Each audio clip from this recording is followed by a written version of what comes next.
When she put me back under, she had me think back to when I ran into Smith and saw the guards pinned to the wall. I want you to tell me where the others went. Last session, you said after you saw the lights went out. Immediately after, I was back in that moment. I looked at Smith and looked around. Where is everyone else? The two bodies were still in the wall in front of us, but there was no sign of the group we were just with. No clue. There's not even a trace of anyone else. I looked around and he was right. I looked behind us and there were faint footprints leading to us, but none going back or away from us. It's like they just vanished, I said. I could see the worry on Smith's face.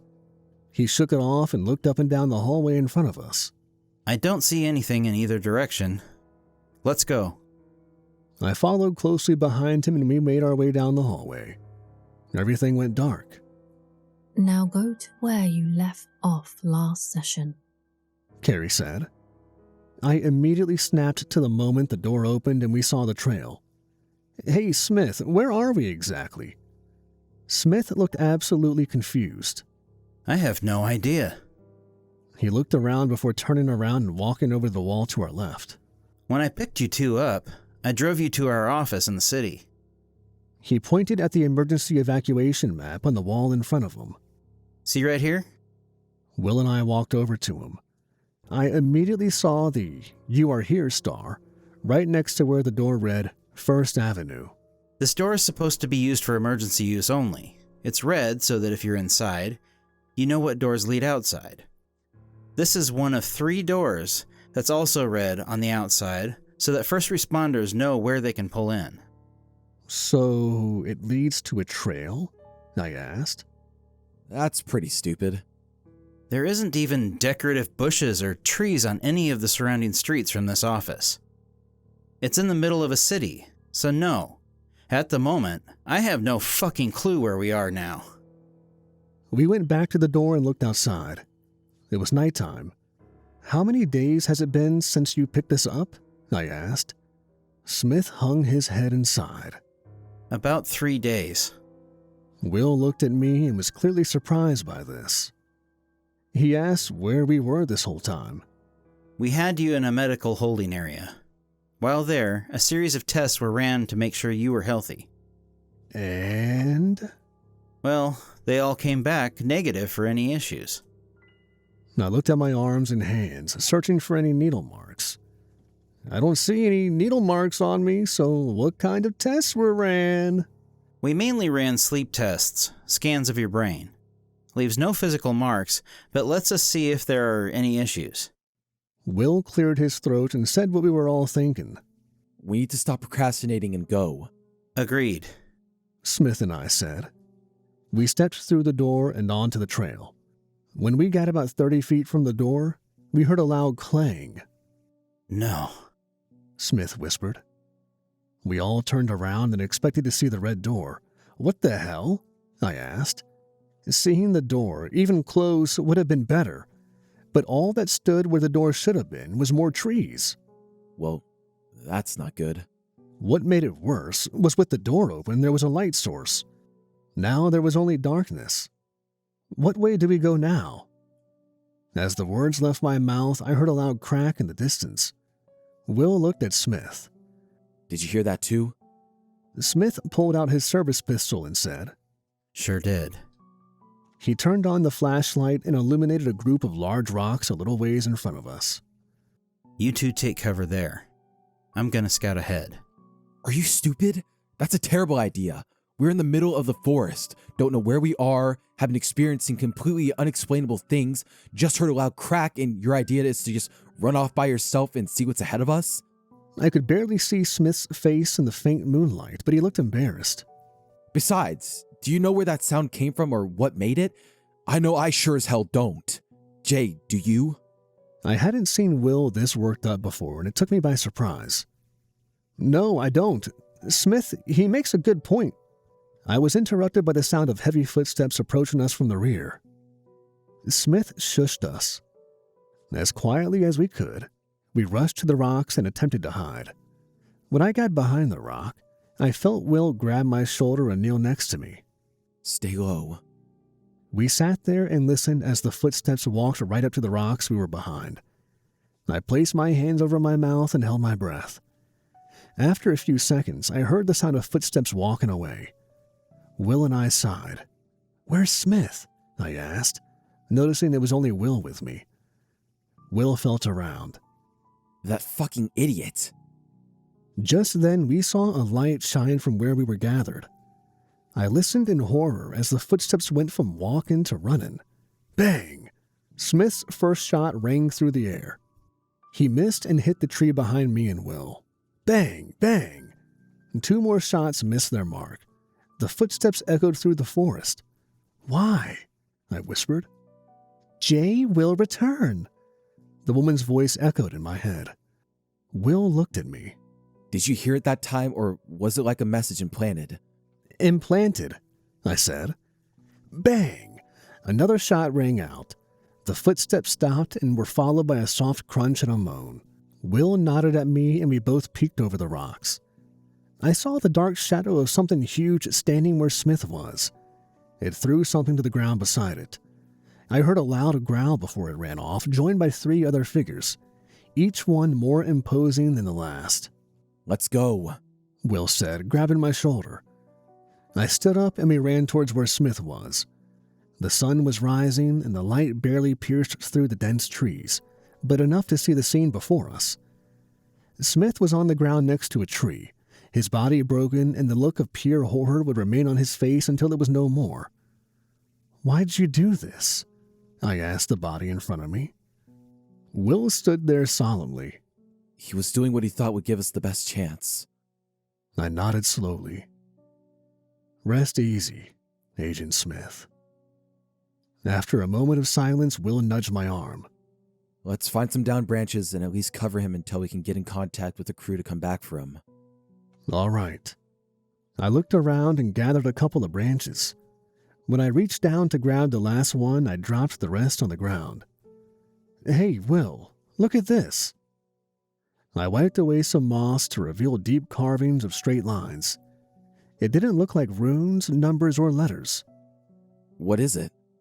No idea. But doesn't it look like the same kind of style as the carvings on the tree in the clearing? "Yeah, but we could read those. I have no idea what it says." I looked closer at it and realized that there was a piece missing. It looks like it broke in half long ways and is missing the rest. Try and see if you can find the rest of it. Will nodded and began to look around where we were. It didn't take long. "Found it." I put the pieces together and could clearly read the inscription now. It's the rules Smith wrote.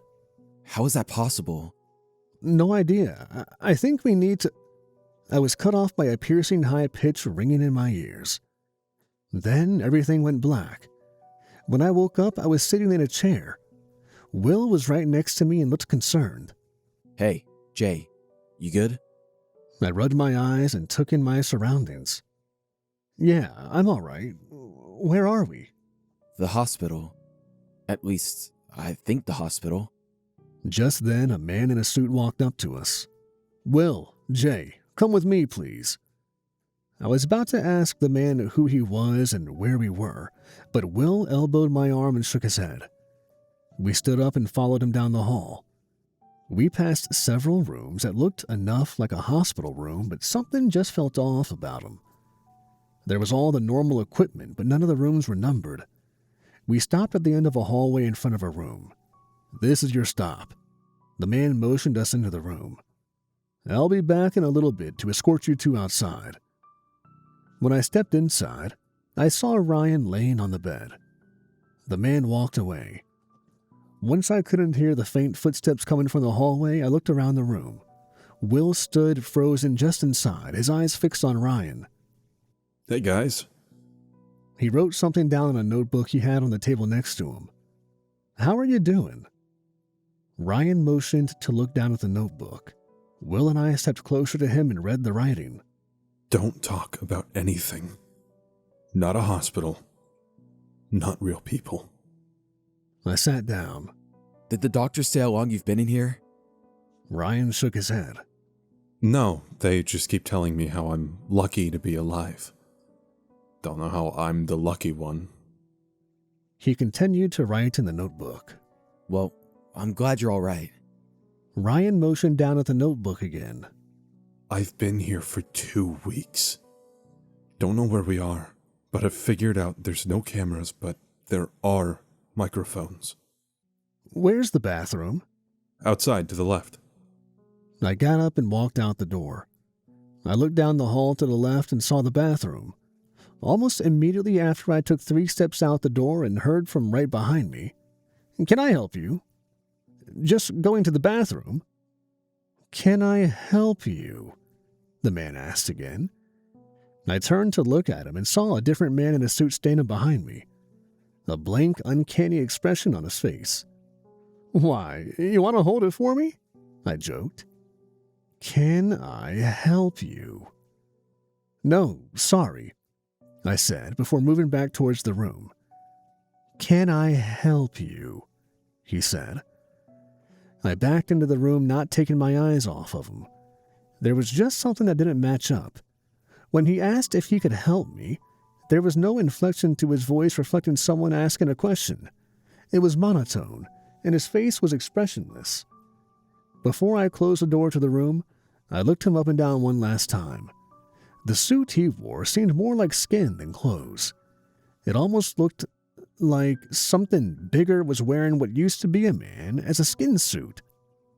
His eyes were empty, and his mouth was unnaturally small, yet seemed to be stretched over the bones underneath. "No, thank you," I said. What was weirder was that its mouth barely moved when it spoke. As I moved close to the door, Will looked at the figure in front of me. Jay, get in here. I pushed the door as hard as I could. I briefly saw the figure stick his arm out in an attempt to stop me. I heard the door click shut and reached for the lock. "Fuck," I said. There wasn't a lock where I reached. "Will, do you see a lock anywhere on the door?" I asked. I was pushing with everything I had against the door to keep it closed. Will hurried to my side and reached above me. I heard something slide, followed by a metallic click. You should be good now. "Thanks," I sighed. I looked up and saw a metal bar that was secured across the door, preventing it from being opened. I've never seen that in a hospital. Will handed me Ryan's notebook. Look at this. I looked down, expecting to see a message from Ryan, but saw pages of notes he had been taking. I turned to an empty page and wrote, "Help me find the microphones and turn them off." Will and Ryan read it and nodded. The three of us tore the room apart but found 3 microphones, one under the bed, another in the light fixture, and the last one was behind a chair that was mounted to the wall. I looked at Ryan and wrote on the page, "Is there anything we can say that will test if we got all of them?" Ryan nodded and said, "So, can I leave now?" We waited in silence. After about 10 minutes of nothing, Ryan spoke. "I think we're good now. If they were still listening, they would have come by now." Holy shit, guys, where the fuck are we? Last thing I remember, we were in the forest, and now here. Yeah, and I don't remember seeing a road or even a trail big enough for a car to pick us up. We're still in the woods. I remember being in the ambulance after you guys found me. About 5 minutes after we left, the ambulance stopped.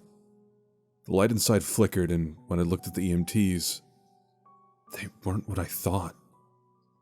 Their uniforms fit them like that thing in the hallway. It seemed more like skin. That's when I knew something was wrong. I got to the hospital, and a doctor met us at the door. All he could say was Ryan on repeat. I looked around, and all I could see was trees. The parking lot was just a grass clearing. What the fuck, man? They brought me in here and left.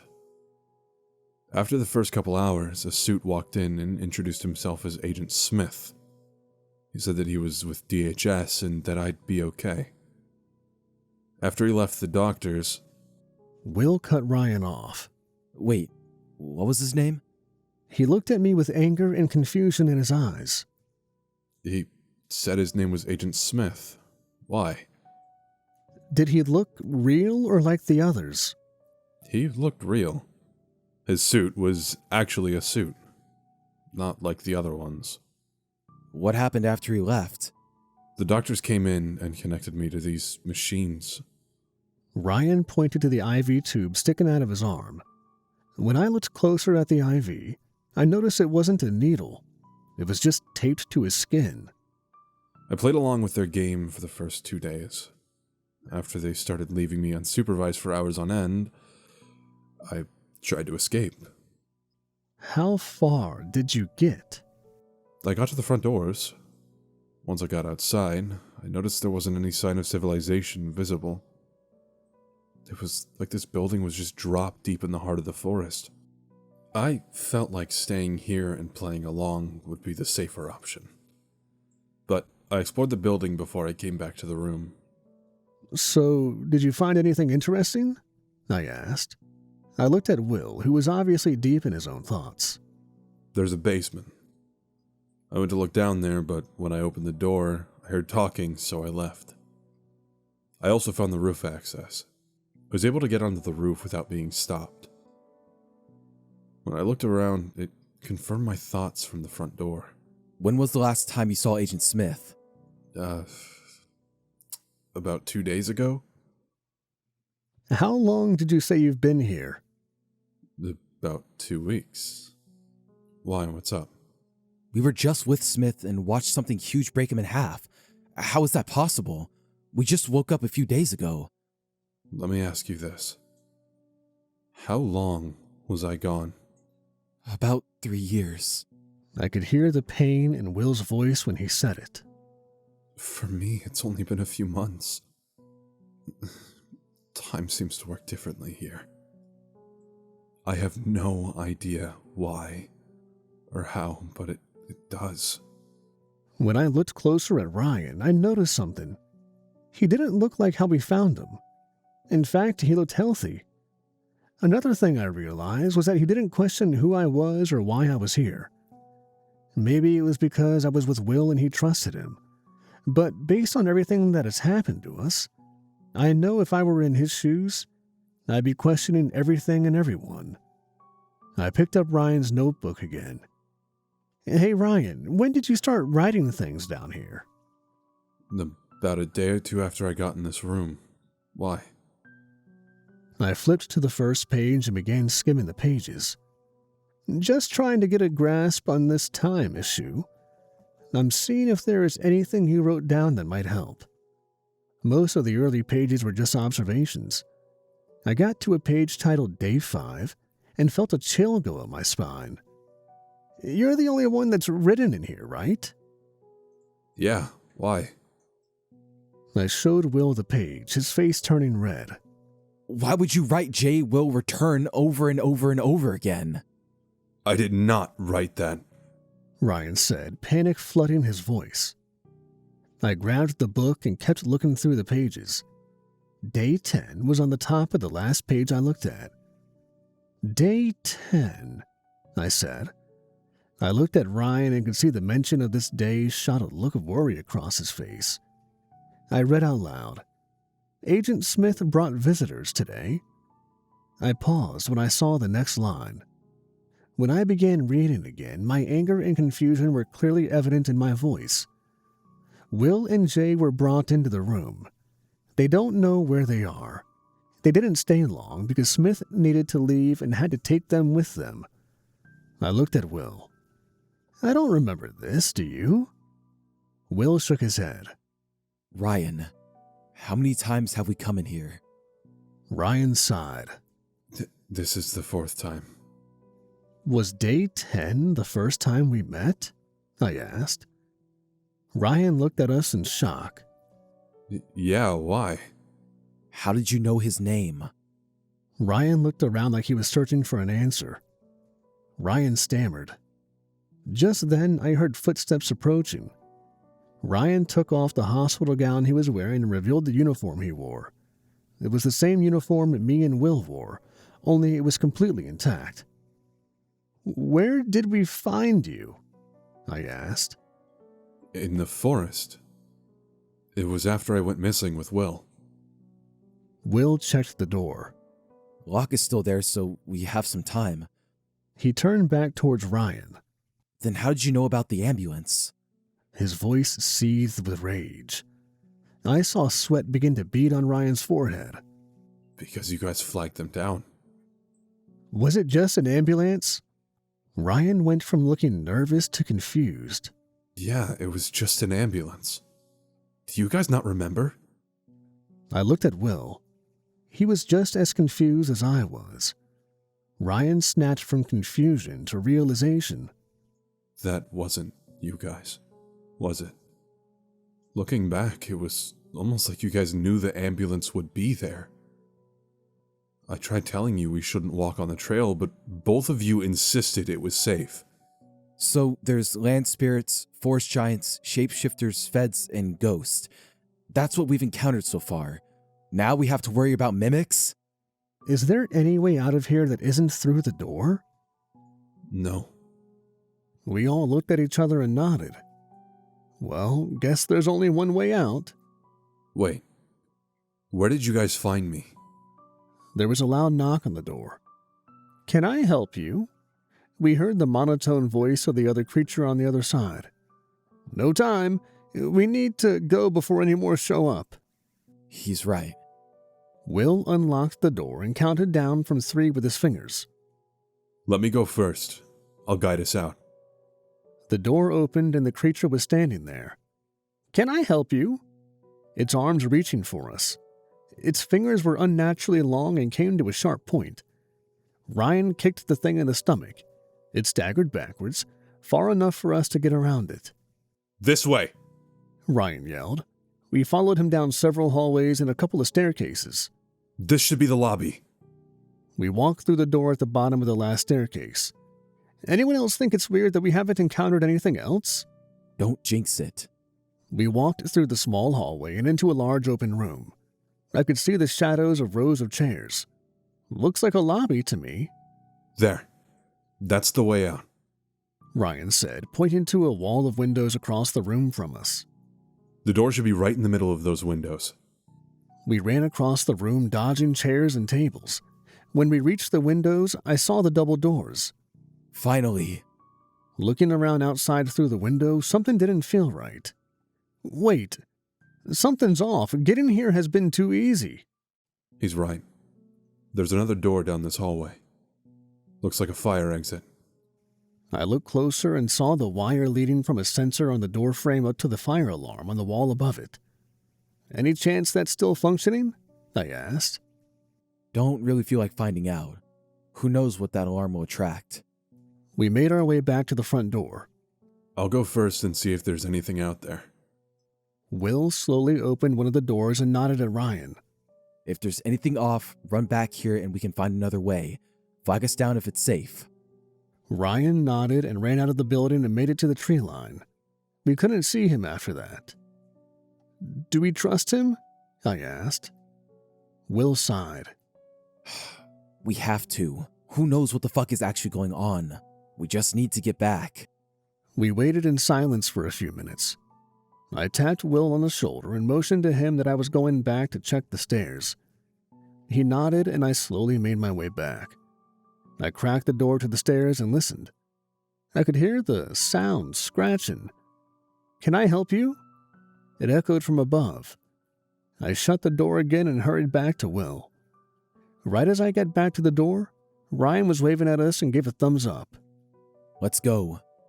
As he opened the door, I turned to see the door of the staircase slamming open. Run! I yelled. We bolted out the door and met up with Ryan. We watched as the creature got to the door and stopped. Why isn't it coming out? It can't leave. Let's go. We ran deeper into the forest. We stopped for a break when we couldn't see the building anymore. Fucking hell, I gasped. Okay. Where did you guys find me? Will and I looked at Ryan. We were doing a perimeter check and you were just laying on the road, but you didn't look like you do now. What does that mean? You looked like someone sucked the life out of you. Your uniform was in tatters and you were swollen and covered in cuts. Looks like you hadn't eaten in months too. Wow. Look, right after that, Dee showed up and called for an ambulance. That's all we know. Dee still works there? Will and I looked at the ground. He did. What do you mean did? Will told Ryan what happened to Dee and how we got here. There was a solemn silence for a while. We need to get moving, I said. Ryan nodded and we started walking. After an hour or so, the sun began to set and our already limited visibility was quickly going away. We should make camp here. We can carry on when the sun comes back up. Plus, we could use the rest. No. We need to keep moving.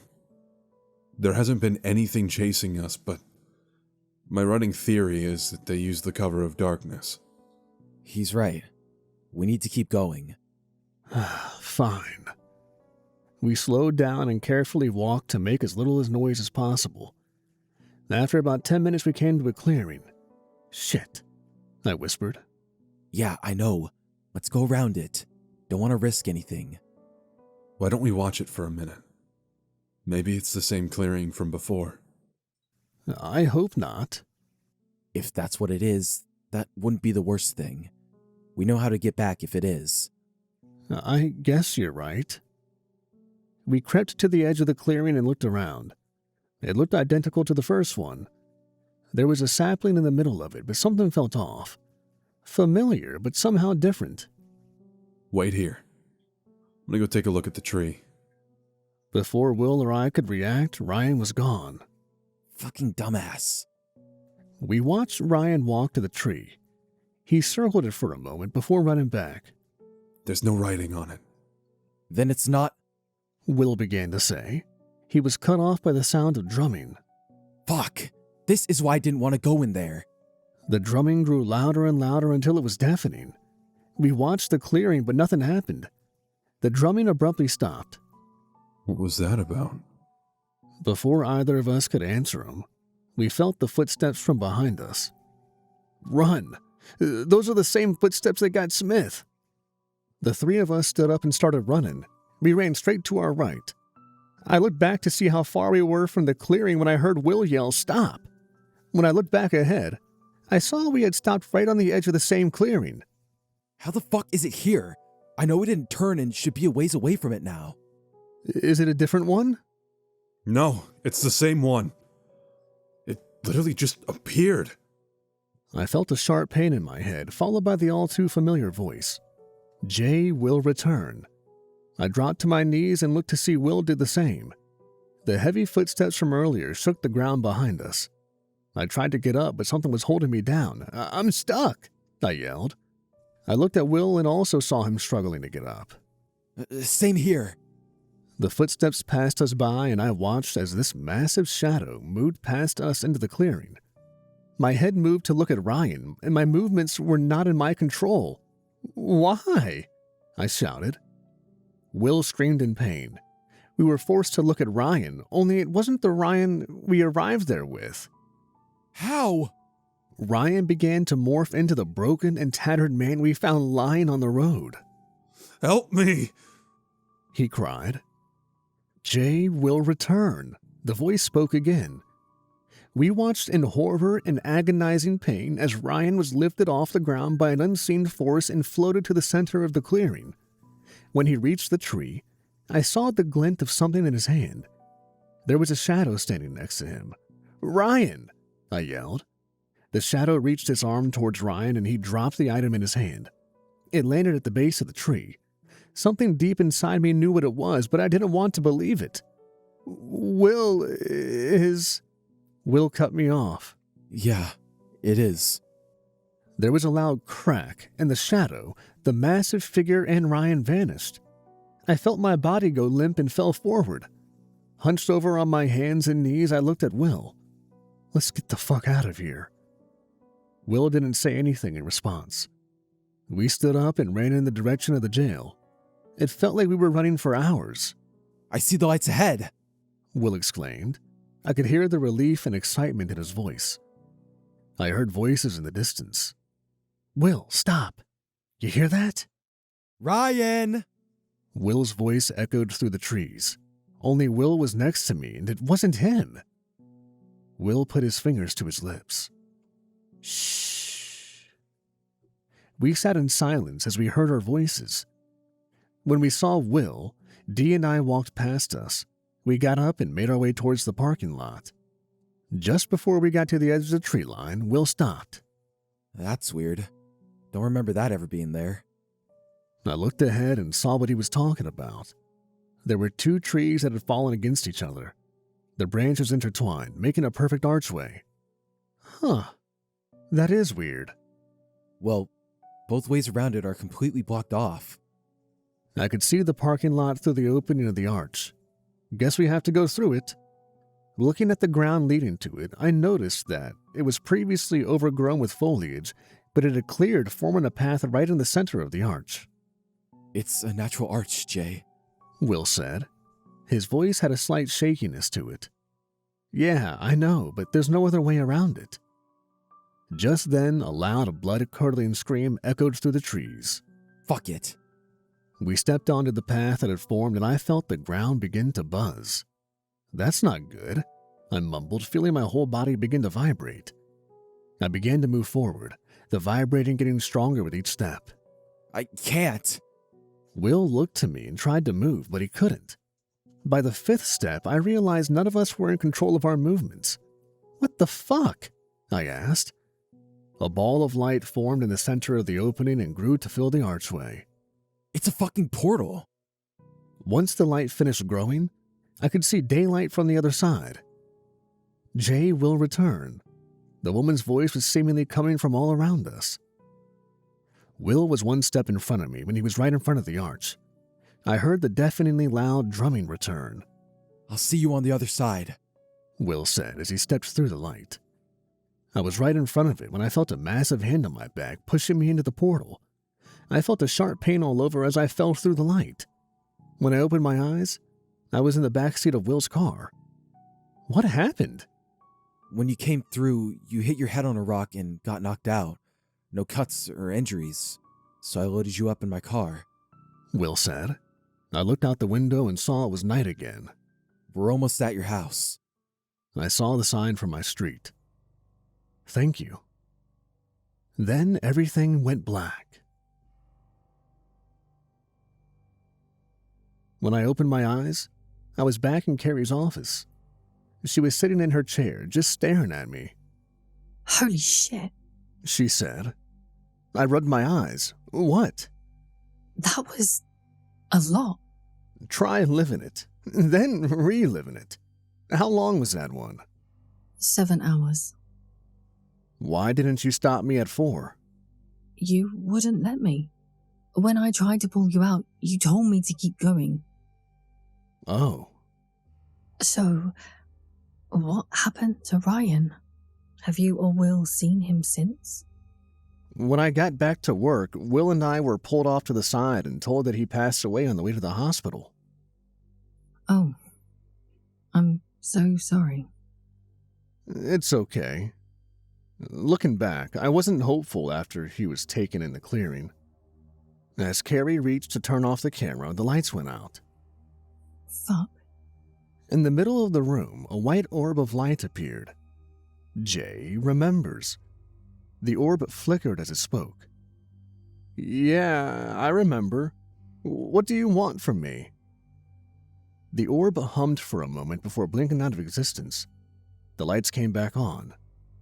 What the fuck was that? I don't know, but I'm gonna find out. I need to know what they want with me. I stood up, grabbed my phone, and texted Mary to come pick me up. About 6 months after my last appointment with Carrie, I picked up an overtime shift, working swing shift on one of my off days. When I got into the briefing room, I sat at the open seat next to Smith in the back of the room. Hey, kid. You hear the news? No, what news? I asked with a grin. I'm retiring. He said. His face wore a wide, excited smile. Just 3 months left. Oh, I said. The grin vanished from my face, replaced by a surprised frown. Congrats, man. That's great. Before either of us could say anything else, Sergeant Wells walked in the room. He was a tall, lengthy native. Good afternoon, everybody. His voice held the same unemotional tone as his facial expressions. Day shift had one fight. Both inmates are in segregation. No special watches in holding. And we are going to get some yard done. He gave everyone their assignments. Jay, you're going to assist Will with running yard. He'll be here in a couple of hours. Looking around the room, he said, That is all. If there are no other questions, let's get to it. Everyone stood up and walked out. I was the last one out of the room when I heard Sergeant Wells. Jay, can you bust out the interior and exterior perimeter checks? I felt my whole body tense up when he asked. Yes, sir, I said, a slight tone of reluctance in my voice. Thank you. He said before walking the opposite way into his office. You'll be all right, Jay. Smith said, holding the door open for me. It's daytime. I stopped walking and looked at Smith. He gave me a knowing and reassuring nod. Did he know? I know I haven't talked to anyone about the incident, save for Will, Mary, and Carrie. How? I began to ask. Smith grabbed my shoulders and looked me in the eyes. He told me it's okay again. There was a calmness about the look in his eyes. You'll be okay. As he spoke, the anxiety vanished from my mind and I started to believe the words he said. Come on. Let's get this day started. I shook off the feeling of dread and walked with Smith. Yeah, you're right. Smith just chuckled to himself. Of course I am. Look, I get Will trained you, but that was a long time ago. It's time for you to pick it up. Hey, I half-jokingly yelled. You know, I'm glad you're retiring. A sly smirk forming on my face. Oh yeah? Why is that? Because once you're gone, we can stop taking turns watching you. What the fuck is that supposed to mean? He asked, a hint of annoyance in his voice. Well, we all have to take turns watching you. We have to make sure you don't forget where you are. I laughed. When I saw the look of anger and confusion on Smith's face, I laughed harder. Hey, at least we stopped carrying spare diapers to give. It's one fucking time, Jay. Smith yelled. The mix of laughter, anger, and embarrassment both had us keeled over, struggling to breathe. After a couple of seconds, Smith shot up, a look of horror painted on his face. Uh-oh. Concern quickly replaced the laughter in my voice. What? I asked. I'll see you in a bit, Smith said before running past the bathroom and into the briefing room. Sergeant Wells came out of the briefing room door as Smith ran in. A rare smile plastered across Sergeant Wells's face. He yelled at me, saying that he thought it was my turn to bring the diapers for Smith. Wells turned and walked back to his office. I looked down and saw a small puddle where Smith stood. Ah, Smith, I whispered. After cleaning up his mess, I made my way outside to begin the first check. Smith's voice echoed in my head. You'll be okay. Control, starting exterior perimeter check, I radioed. Copy 1520, the voice answered back. I began walking the perimeter and all was well. It was a nice, sunny day. The sounds of birds chirping and squirrels running in the trees brought an unfamiliar sense of peace to the otherwise ominous forest. Until then, I had only ever seen the evil that called the forest home. After a while, I let my guard down, taking in the sight of nature reclaiming the forest in the daylight. Once I reached the halfway point on the backside, near where Val and I thought we saw something, the atmosphere changed. I looked up and saw a small, dark cloud blocking the sun. The more I looked, the more unsettled I became. Looking around, I noticed there weren't any other clouds in the sky. What the fuck? I said. Jay. A whisper echoed from the trees. Immediately, I snapped my head to the forest. I could barely see into the thick foliage. After a few moments of not seeing anything, I continued my check. The cloud covering the sun began to dissipate, slowly giving more light around me. I looked ahead and could see the parking lot. I heard a branch snap and turned around. "Get it together," I whispered to myself. When I looked back around, I saw a shadow on the ground in the field that separated me from the parking lot. Even though it was maybe 50 feet in front of me and in broad daylight, I couldn't see anyone there, just a shadow. "Jay." The whisper from the trees echoed again, this time a little louder than before. My eyes were fixed on the shadow. It had started moving. It seemed to be rising up out of the ground. I snapped out of my daze. "Rule 3, just walk away," I said to myself. Not wanting to find out what happens when you don't follow that rule, I turned around. I started walking the way I came. Just before I crossed back over the halfway point, I heard a deep male voice coming from somewhere in the forest. "Jay will feed." I didn't even pause to look. I just started running. When I got back to the staff entrance, I radioed back to control. "Perimeter check complete." I walked inside and went straight to Sergeant Wells' office. Everything okay? Still catching my breath, I sat in the chair across from his desk. I nodded and we sat in silence for a moment. Sergeant Wells looked at me with concern. "Okay, I'm good. Sorry, sir," It's okay. he said. He leaned forward and looked at me for a moment. What did you see? I looked at him, feigning confusion. "What do you mean?" Jay, my family has lived here since before this country even existed. I know the look of someone who's seen something unnatural. I dropped the act and asked him, "Do you know what actually happened to me and Will that night?" Sergeant Wells leaned back and sighed. Yes. "What is the story you got?" I asked him. He reached down and grabbed a packet from a drawer. Instead of telling you, why don't you read it?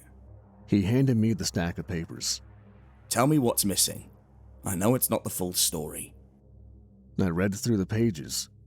They detailed all the events of the night of the incident, but it stopped at us returning from the clearing. No mention of Corporal D in the reports at all. "Rule 3, I said, looking back to Sergeant Wells. What's that? "I ran into an instance that falls under Rule 3. That's what happened before I came in here." Sergeant Wells watched me for a moment before asking, Anything else? I know someone who's been through as much as you have isn't running from a shadow. Yeah. I heard a voice I haven't heard before." What do you mean haven't heard before? "Well, I've heard the voice of the woman in the trees, even seen her at this point. But this was different. It was this deep male voice. With the woman's voice, I could always pinpoint the direction it came from. With this one, though... Sir, it almost seemed like the forest itself was speaking to me." What did it say? "Jay will feed," I said, looking down at my hands. When I looked back at Sergeant Wells, I expected to see his face as it always was, expressionless. Only when I looked at the man across from me, I saw a look of shock across his face.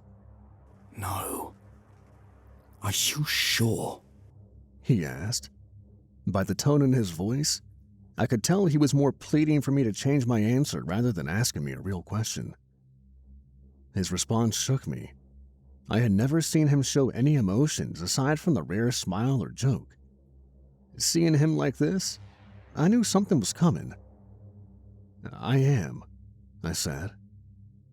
Sergeant Wells picked up the phone and called someone. Hey, it's me. It's time. I couldn't hear the response given, but based off Sergeant Wells' body language, I could tell this wasn't a pleasant call. Yes, I'm sure. I'll make the arrangements. He hung up the phone and looked back at me. Jay, what do you know of the old gods? Not much. I was raised Christian, but I don't really subscribe to any one religion now. There's someone I want to introduce you to.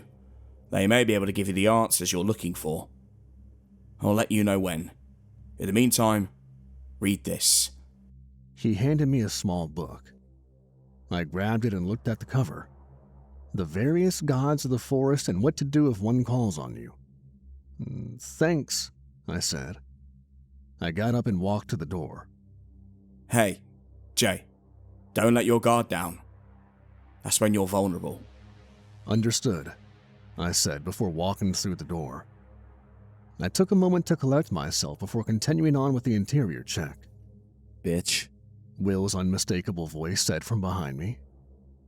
Bitch, I replied. This had become our unofficial greeting some time ago. Neither of us know why or who started it. Thought you weren't coming in for a couple more hours. Yeah, but I had nothing else going on, and they said I could show up early if I wanted. What's left to do? Just had to do the interior check, then we can start running yard. You already did the exterior check? I looked down at the ground. Yeah, I just got back about 15 minutes ago, I said, my voice softly trailing off. He raised one eyebrow in curiosity. How was it? It was fine. I coughed in an attempt at feigning confidence and hiding my nervousness. Will being Will saw right through it. What did you see? He asked, a playful, annoyed tone in his voice. I looked up at him, those piercing green eyes giving me a knowing look.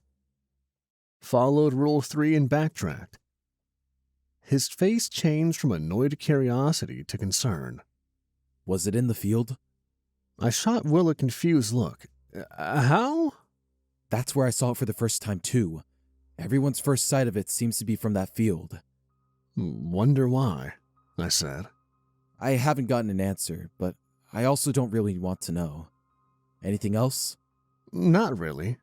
Don't bullshit me, Jay. We've been friends too long for you to lie about that. At least make up something good. He laughed and slapped me on the back. Seriously, though, what else happened? I adjusted my vest and sighed. It was another voice. A male's voice this time. Something just felt... I paused, trying to find the right word. Malevolent. I've only ever heard the woman's voice. We walked through the door and into the yard. Nice day out, Will said, looking at the sky. It said Jay will feed. Same cadence as the woman, too. You don't think it could be related to the other incidents, do you? I can't think of what else it could be. What's weird about it is that when I try and remember what he said, I swear I can hear the woman's threats from my first shift. Will and I completed the interior check. Let's put a pin in it for now. He notified Control that the interior check was complete and recreation was beginning. Let's start with the H-Pod, Will said, opening the entry door. Will and I walked in and stood at the door, holding it open for the inmates to exit. Single file, guys, I yelled. I counted as they walked past me. As the last inmate walked by, I looked at Will. That it? He gave a thumbs up. Okay, I counted 22-0, I said.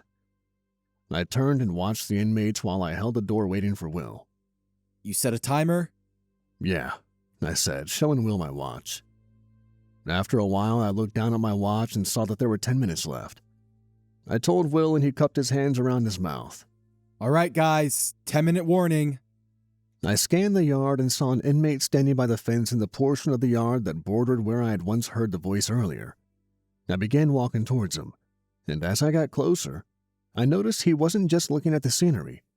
Hey, back away from the fence, I yelled. He didn't react.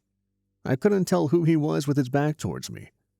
A few inmates in the area looked at me, then at the one I was yelling at. One of them, who I recognized as inmate Zulu, tapped him on the shoulder. Hey, bro, CO's trying to talk to you. I saw the inmate shake his head, like he was snapping out of being zoned out. Uh-huh? Oh, sorry, he said, turning around. I saw his face and recognized him as inmate Smith. What's up, CO? You good? I was just telling you to back away from the fence. Yeah, I'm good. Just kind of zoned out, you know. He started walking back away from the fence. The look on his face was one of fear. Something catch your eye? He shifted on his feet for a moment. No, I just zoned out. Okay, I said, dropping the topic. I looked down at my watch and gave Will a nod. Time's up, everyone in. Once all the inmates were accounted for and secured in their units, Will and I made our way to G-Pod, another general population unit similar to H-Pod, for the next yard rotation. While we walked off, I couldn't keep my eyes from wandering to where inmate Smith was staring.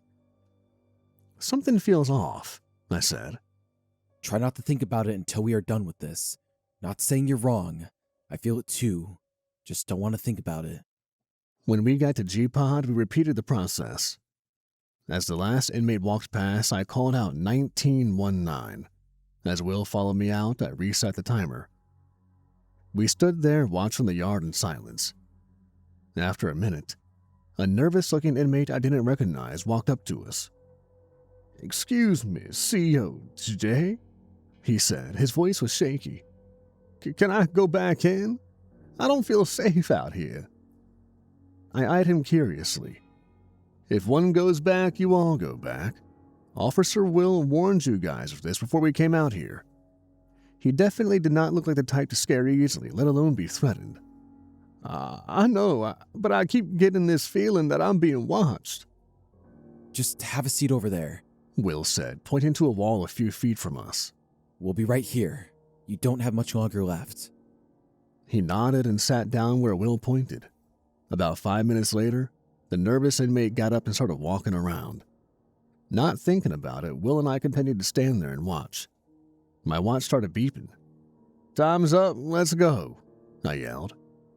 I held the door open and counted as the inmates walked back in. 1818, I yelled to Will. After the words left my mouth, my face dropped. We're one down. Will ran past me through the door. Shit, he yelled. I followed and we got into the yard. What the fuck? I said, looking up. Not 3 minutes earlier, it was sunny out, not a cloud in sight. Dark, dense clouds filled the sky and the low rumble of thunder in the distance. We split up and searched the yard. It didn't take long to find the missing inmate. Jay, I found him. I ran over to Will, who was already placing a tourniquet on the inmate's right arm. There were large open slices going up and down each one. Without hesitation, I put a tourniquet on his other arm. What the fuck happened? I asked. Immediately, I realized it was the same spot inmate Smith had zoned out. Will felt the inmate's neck for a pulse. Nothing. I began to run for an AED and notified a control that EMS was needed. When I got back, Will was already beginning compressions. One more cycle, and it's your turn. I got the AED prepped and swapped with Will. Cut his shirt, I said. Will grabbed his shears and cut open the inmate's shirt, and we both jumped back when his chest was exposed. How the hell is that possible? I yelled. There on his chest, the words, I tried, he died, were carved deeply into his skin. Oh, that's fucked. I jumped back into compressions while Will attached the AED pads. We ran the cycle, each taking 3 turns. The AED didn't detect any rhythm, and when EMS got on the scene, it didn't take them long to call it. Sergeant Wells got our statements before clearing us to go clean up. Standing there with EMS and Will seemed like an eternity. About 20 minutes later, Will and I were cleaning up the locker room. His back. You said there was a lot of blood on his back, right? I asked Will. Yeah? Will said, wiping blood off of his arms. I grabbed a towel and wiped my own arms off. If he was laying face down with his arms underneath him, how would he have blood coming through the back of his shirt when he got there? You mean, you think there's another message on the back? Exactly. We walked out the locker room door and into a smaller room that held 4 desks with computers. When I started, it was referred to as the report room, a place for officers to come and write reports when there weren't any other computers available. I took a seat at one of the empty desks and began my report. After about an hour, I was done. Well, are you done yet? Just about. Before I submit it, could you read it over? Yeah, only if you read mine. He nodded and stood up, switching desks with me. After a few minutes, we were done. Yours looks fine. Yours too, I said, with a sly smirk growing on my face. You killed it, man. Great report. Will laughed. Thanks. I was just dying to read yours. It didn't disappoint. We laughed for a few minutes. As dark as it was a nice reprieve from what we just went through. Just then, Sergeant Wells called us to his office. When we walked through the door, he was standing in front of his desk. Gentlemen, how are you holding up? Will and I looked at each other and back at Sergeant Wells. All things considered, good. It was a bloodbath, but we're all cleaned up and reports written. What's up, sir? I asked. Sergeant Wells walked around his desk and sat down before motioning for us to do the same. So, do either of you know just how it happened? To be completely honest, sir, no. I have no clue. And you? 1 second, he was sitting there next to us. The next, he got up and started walking. Nothing out of the ordinary, though. Sergeant Wells sat for a moment before turning his monitor towards us. He pressed play. On the screen, the footage replayed. The inmate was sitting next to me and Will before getting up and walking. He stopped right in the spot inmate Smith zoned out, and I noticed him displaying the same behavior. From where Will and I stood, he was in a blind spot, and when he got up to walk away, he disappeared into another group of inmates. Once everyone was inside, he just fell down. Sir, how did he get the cuts? Keep watching. We watched in horror as he writhed on the ground. After a moment, he went limp. 30 or so seconds later, something rolled him onto his stomach. His arms moved underneath him. Holy shit. Here's where it gets weird, Sergeant Wells said, fast-forwarding to Will and I arriving. As soon as I got back with the AED and took over, this dark shadow appeared, standing right on top of the inmate. Sergeant Wells rewound the footage and played it back slower. I felt a knot form in my throat as I realized the shadow didn't just appear, it stood up. Is that? Yeah, it is, Sergeant Wells said. His voice was solemn. We sat in silence. The footage paused on the image of the inmate's ghost. I never even knew his name, I said, with the seriousness settling in. I've talked with therapists, friends, families, and, hell, even some clergy over the years.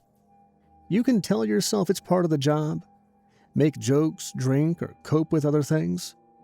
The fact of the matter is, no matter what you see doing this job, some things follow you home. I say that because working here, the only thing that follows you home are the thoughts, memories, the woman, and the battle scars. I hear stories of ghosts following paranormal investigators around or attaching to people at random. But here, there hasn't been any story of that happening. Something won't let them leave. Sir, Jay has reason to believe there's another message, like the one on his chest, but on his back.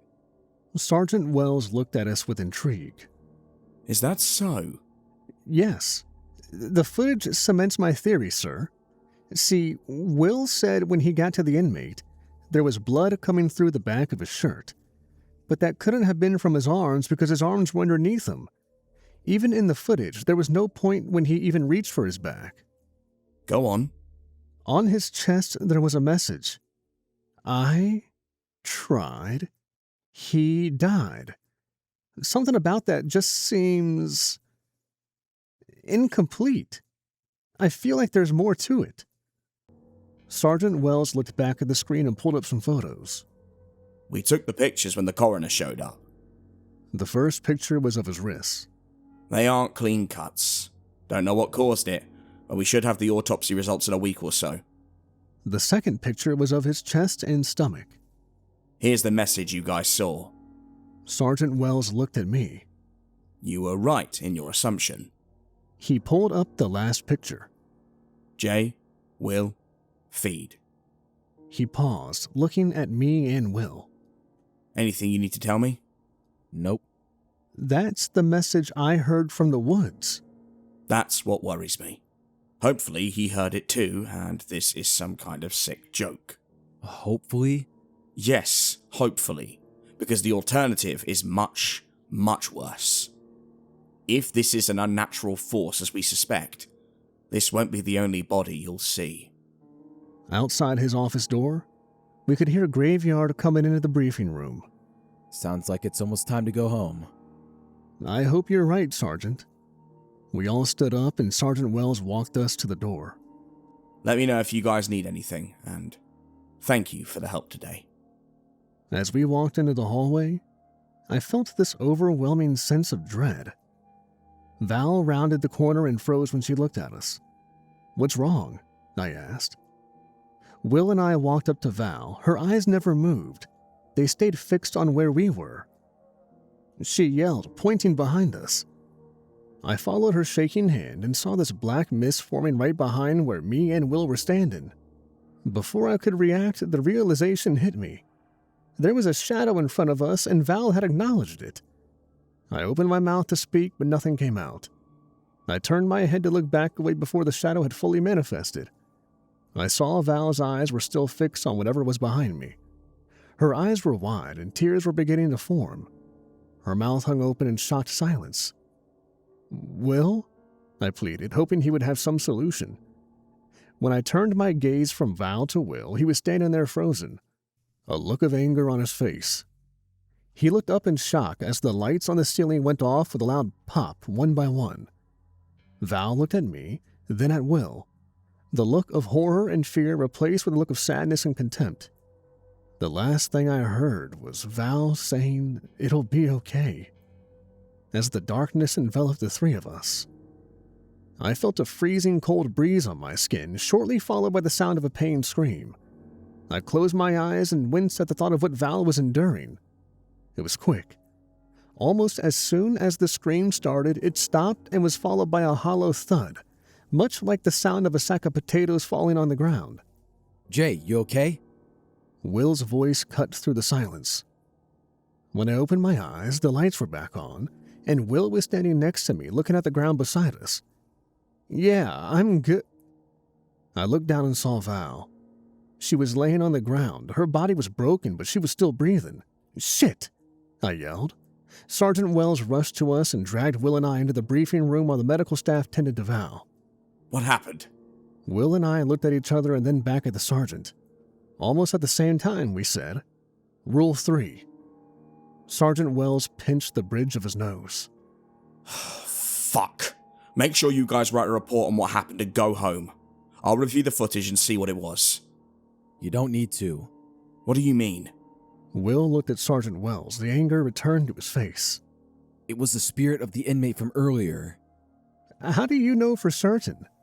Well, 2 reasons. First, Val is still breathing, which means it's young and not as powerful as the others. Second, I caught a glimpse of it when I was turning around. It was the same face that stared back at me earlier. Only difference with this was that there was absolutely no life in his face at all. Something about what Will said made me feel ill. "I'll be right back," I said, running towards the locker room. Once I got inside, I splashed water on my face for a moment and felt the color return. When I walked back into the briefing room, I heard Will and Sergeant Wells talking. You need to talk to him. I know, but I don't need him getting... Will cut himself off when I walked in the room. Jay, you feeling better? Tell who what? Will hung his head and sighed. You doing anything tonight? No? What do we need to talk about? Let's wrap it up here and we'll get a drink. Okay, I said, still confused and slightly suspicious of what Will needed to talk to me about. As we finished our reports on what happened to Val and got ready to leave, Sergeant Wells' voice filled the room. Fuck! Why? I looked up from the computer as I logged off. Whoa, what's wrong, Sergeant? Sergeant Wells was standing in the doorway and he was out of breath. The woman! She's... Fuck! He bent forward, placing his hands on his knees, and took a deep breath and nodded. Okay, I think I'm good now. He stood back up and looked at me and Will.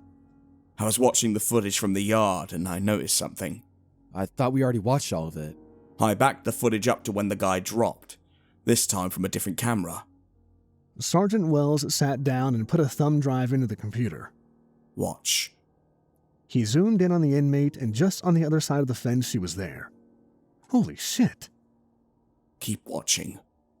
As the footage played on, the woman stood there staring at the inmate.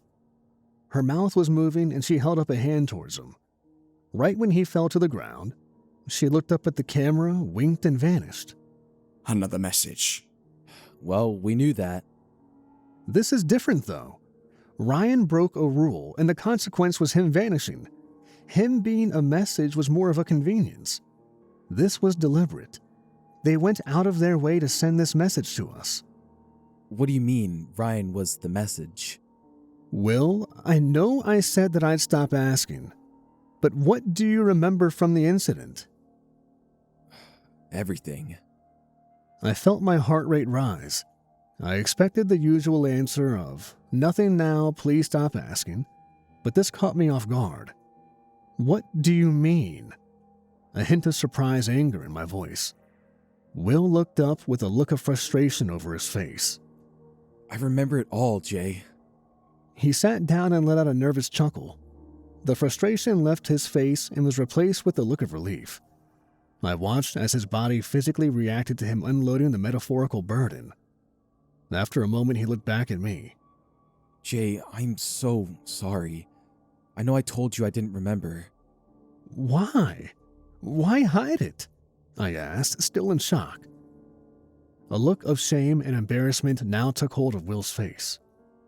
I didn't want you to have to relive that night. A lot of shit happened, and I know you don't remember it. Jay, Didn't. I cut in. Will cocked his head slightly to the side. What? I didn't remember. That's how I know Ryan was the message. I pulled out my phone. I went through a lot of shit, but I remember what happened. I flipped through my gallery and played the video Mary took of my meditation session. Holy shit. Will said after the video had finished. That was just one of the things, but it wasn't the thing that brought my memories back. What else did you try? I did a few different things, but the one thing that actually worked was hypnotherapy. After I told them the story of my hypnotherapy sessions, Sergeant Wells told us to go home for the day. Will and I stood up and walked with Sergeant Wells down the hallway. Wait a minute. Will said, stopping at a picture on the wall. What's up? Doesn't that building look familiar? Will asked, pointing at a picture. I looked closely at the picture and realized it was the hospital we visited Ryan in. Yeah, it does. It shouldn't. That was the old medical plaza. What do you mean? 20 years ago, they built a new hospital down the road. It replaced the medical plaza. When I was in high school, me and some friends went looking for that old building. We were going through an urban exploration phase. Only problem is, when we got to where we thought it was, there was nothing there but a clearing in the forest. Maybe you guys went to the wrong spot? Oh, that's what we thought. But when I asked my dad about it, he confirmed we went to the right spot. My mum used to work there and all our doctor's offices were there, so we knew where we were going. Did you ever go back? The next day, actually. My mom thought we were so full of shit she drove me there. We turned onto the road and once we got close, the road ended. It was like the forest reclaimed the land. She insisted on getting out and walking. We got to the clearing and the only sign of the building was the concrete corner for the base of the sign. I looked at the picture next to it. Hey, Will, doesn't this one look like that DHS building? Will looked at the picture. Holy shit, yeah, it does. There was this faint, familiar voice seemingly coming from right next to us. Can I help you? When we looked around and saw nobody there, it repeated, Can I help you? Trailing off like a memory. Will and I looked at each other. Was that? Yeah, it was. Hey, Sergeant, do you know anything about that building? Sergeant Wells shook his head. No, I don't know where that even is. Sergeant Wells, please report to your office for an incoming call. A voice over the radio. Will and I stood there, staring at the picture in silence while Sergeant Wells disappeared into his office. Will, Jay, get in here. We walked into his office, and he was sitting at his desk, his eyes fixed on the screen. "What's going on, sir?" What the fuck is that? he asked, pointing at the screen. I circled around him and froze when I saw it. It was Ryan. There's no way. He was on the outside of the perimeter fence, just staring at the camera. Will leaned in and looked at the screen for a moment before saying, That's not Ryan. Look closer. Sergeant Wells and I leaned forward.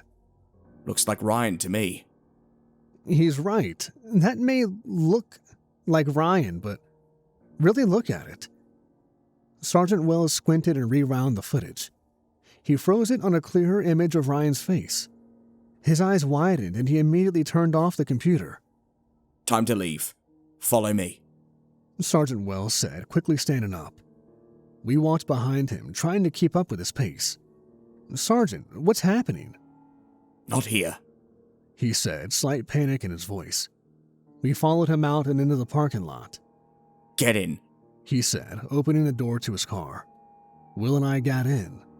Sir, where are we going? Sergeant Wells didn't answer. He drove us off the reservation and into the neighboring city. After pulling us into an abandoned parking lot, Sergeant Wells got out. Do you know what a skin wearer is? Why did we drive all the way out here? I asked, stepping out of the car. Do you know what it is? A skinwalker? Worse. So much worse. I had to take us off the reservation. If one is near and you speak about them, it acts as some kind of call and attracts more. The only way to make sure you aren't near one is to go as far away from the forest as possible. So, what is it? Nobody knows what's underneath the skin they wear. Skinwalkers might mimic voices or take the shape of an animal or something familiar to lure their victim in. Skin wearers, however, wear the skin of their last victim and psychologically torture their target relentlessly. Once the target is broken and gives up, whatever is inside multiplies and takes over. The skin is the only thing remotely human about it. Ryan isn't the first we've seen. That voice in the hallway was the same one we encountered in that DHS building. Sergeant Wells looked confused. What voice? Right before you went to your office, there was a voice that said, "Can I help you?" Did you not hear it? No, I didn't. But tell me about the skin wearer you saw. Do you remember it, Jay? I nodded. He wore a suit. Only thing is that the suit looked to be more like skin than clothes. There was no gap or give where you would normally see the clothes separate from the body. His fingers were too long and almost claw-like. The face, though, was the creepiest part. The skin was stretched and looked like... The sound of heavy footsteps slowly approached us. Shh. As the steps got closer, it sounded more like someone with limp legs picking up and dropping their legs rather than walking. Jay will feed. The voice growled the words out. Just when whatever was walking towards us should have stepped into view, everything went silent. Like something had sucked all the noise out of the city up and swallowed it. Jay will feed, it said, quicker this time. There was a deep animalistic growl that echoed through the parking lot. I could feel the ground vibrate underneath me. We all piled back into the car. Let's get the fuck out of here, I said. We drove back to the facility, all the while the feeling of being watched never leaving. As soon as we parked, Sergeant Wells's phone began to ring. Hello? After listening to whoever was on the other end, Sergeant Wells looked at me and Will. They found a body on the perimeter. The lights from the ambulance and police vehicles were blinding as we approached. Looks like they blocked off a perimeter. That's what I was afraid of. We walked to where the line of cruisers sat. Stop there, an unknown voice spoke from behind the flashing lights. We work here, let us through, I said, a hint of annoyance underlaid in my voice. There's nothing to see. Let us do our job and move on. A figure stepped into the light. I still couldn't see him clearly, but his voice sounded familiar. Let me through. Sergeant Wells's voice boomed with authority from behind me. Sir? The man asked, stepping closer. It was Officer Bradley. He was a newer officer for the police side of the department, fresh out of the academy. Fear flashed over his face, followed by embarrassment. Sergeant Wells, I didn't know it was you. Scrambling to pull back the barricade, he said. Go on, sir. Sorry for making you wait. Sergeant Wells passed Will and I. It's fine. Just doing your job. There was a slight bit of bitterness in his voice. Barely noticeable unless you knew Sergeant Wells really well, like we did. It wasn't anger or annoyance. It was concern. Maybe even fear. Will and I moved to follow Sergeant Wells. Just him, Bradley barked, feigning authority. His tone didn't sit well with me. He wasn't genuinely trying to power trip. The tone was that of someone trying to cover up genuine fear. It's fine, guys. Go home. Get some rest. I'll tell you what I can later. I turned to Will, shooting him a look of, was that an order? Yes, sir. He patted me on the shoulder, almost pushing me away from the barricade. Will, I... Not here. Come on, let's go. Will said sharply. We walked back to our cars. The lights flashed in the distance. The hell, man?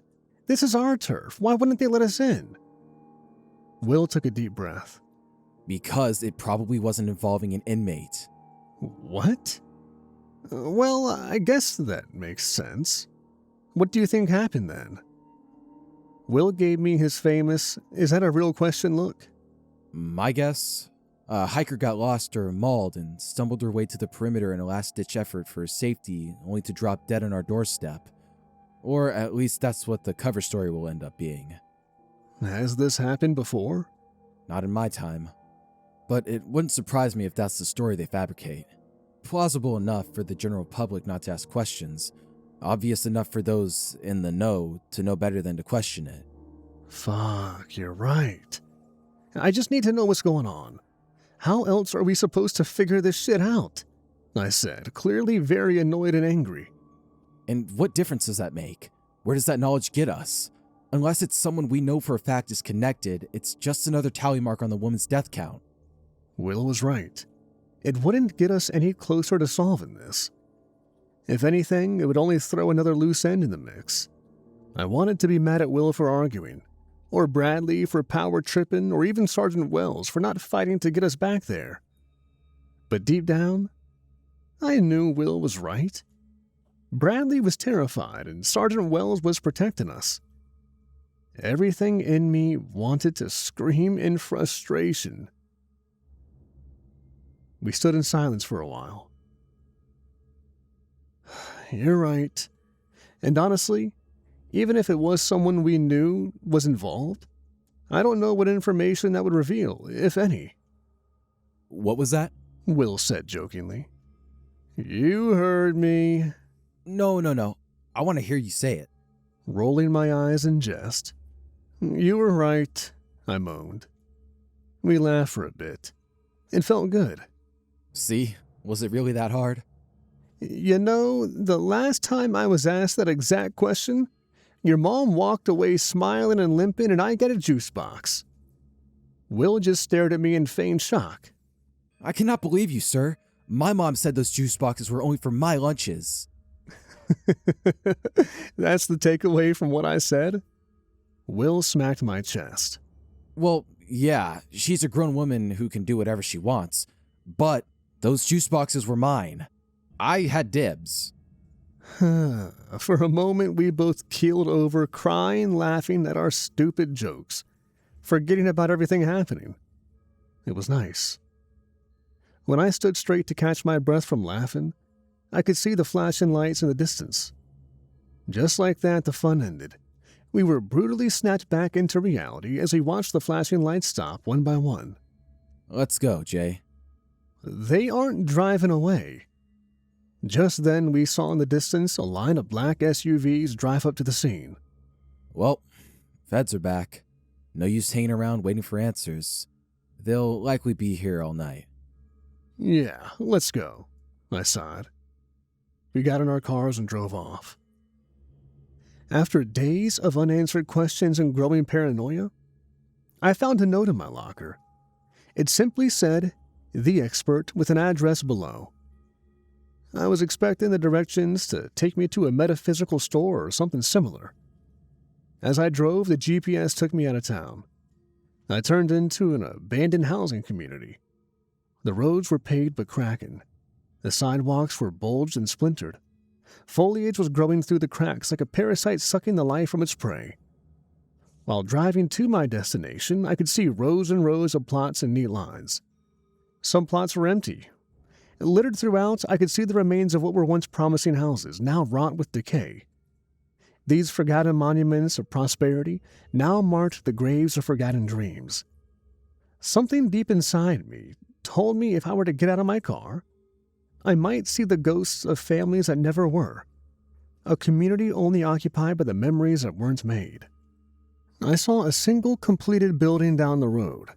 A minute or two later, I pulled into the parking lot of what was clearly a house that someone had turned into a business office. It was a small building and it had an attached garage. My heart began to race when I noticed that the house was nestled up against the edge of the forest. That looming canopy casting long, finger-like shadows on the ground, claiming this land, almost holding it in its grasp. On closer inspection, the shadows fractured and split, steering clear of the land where the building staked its claim. When I stepped out of my car, a wave of calm washed over me, dissolving the unease placed by the land outside. Any prior doubt I had vanished. I knew I was where I needed to be. "Hello, Jay," a voice came from the front door. When I looked up, I saw a slender man standing there. He was older, about my height, with long brown hair. His clothes looked like they were stolen from a 1970s hippie movie. How did you?" I choked. He walked towards my car. "I know many things, Jay." His tone was calming and conveyed care. "We don't have long. Come. My name is David, by the way." He waved. The feeling this land, even David, gave off starkly contrasted the surrounding forest. It felt natural, human. I followed him into the house. "So, what do you know?" I asked. The sharp tone caught me off guard. I cleared my throat. I mean, what did Sergeant Wells tell you?" I tumbled to sound more casual. "I know you are marked, and don't know it or why. More importantly, I know you are out of your depth and your only chance at survival is to learn from me." My eyes widened. "Marked? What do you mean, marked?" My heart raced as I tried to compose myself. "Hey," he said, placing a calming hand on my shoulder. "It's gonna be okay." His face showed compassion, but his eyes, however, showed something else. I studied his face for a moment. The wrinkles on his brow displayed experience. His eyes spoke of exhaustion, apparent yet overshadowed by his calm demeanor. Maybe there was something else behind his eyes, but I chalked that up to fatigue. His smile, practiced yet genuine, gave the feeling of reassurance. "I'm here to help. Wells told me a little bit about the situation you're in. There was only one piece of information he gave me that I didn't already know." I stared into his eyes. There was no sign of deception or malice, but something just didn't sit right. "Can you guess what that was?" he asked, his grip tightening slightly, almost unnoticeable. I let his words digest before I spoke. Something deep inside me told me this was a test, and I didn't want to know what would happen should I fail. "My name," I said plainly. That's when it hit me. His eyes held this mix of trepidation, empathy, and a slight hint of willingness to harm. David's smile dropped. his gaze matching mine. The room fell silent. Him not breaking his focus, me maintaining mine. After a long moment, he spoke. Exactly. His voice relieved. His expression changed to that of pure determination. Now, it's time to get started. He released my shoulder and laughed. Now it's time for your questions, and I know you have many. The energy in the room shifted. His eyes now only show excitement and determination. Who is Ariel? I asked, the words involuntarily spewing from my mouth.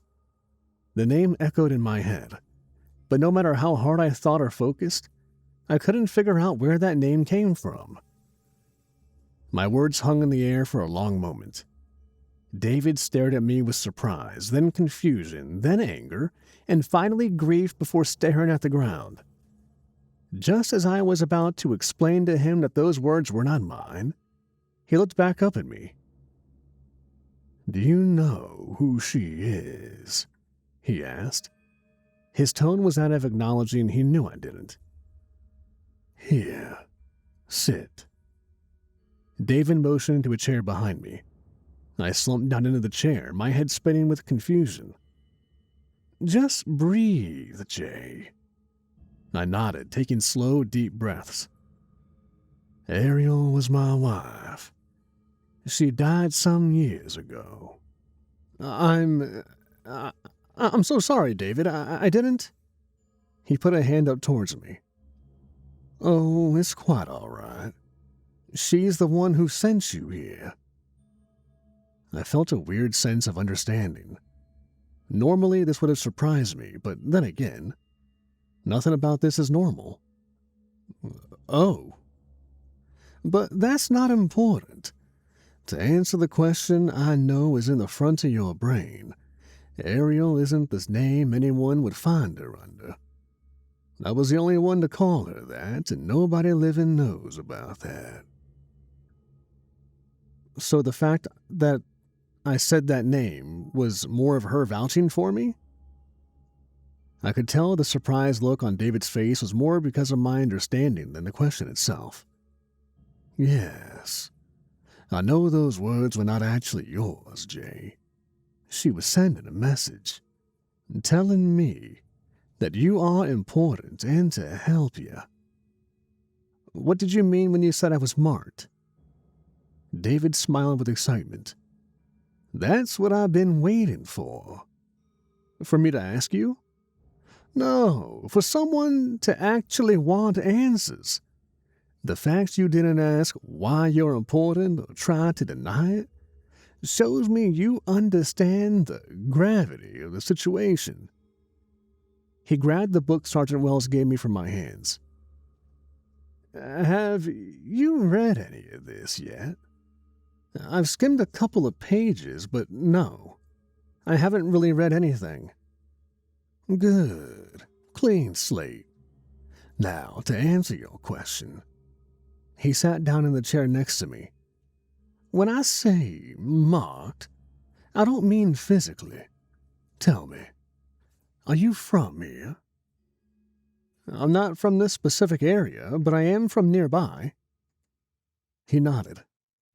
Okay. Well, at some point in your past, you encountered one of his pets. Anything come to mind? He asked. His eyes narrowed in concentration. I sat for a moment, trying to think of anything that stands out. Not immediately. David frowned.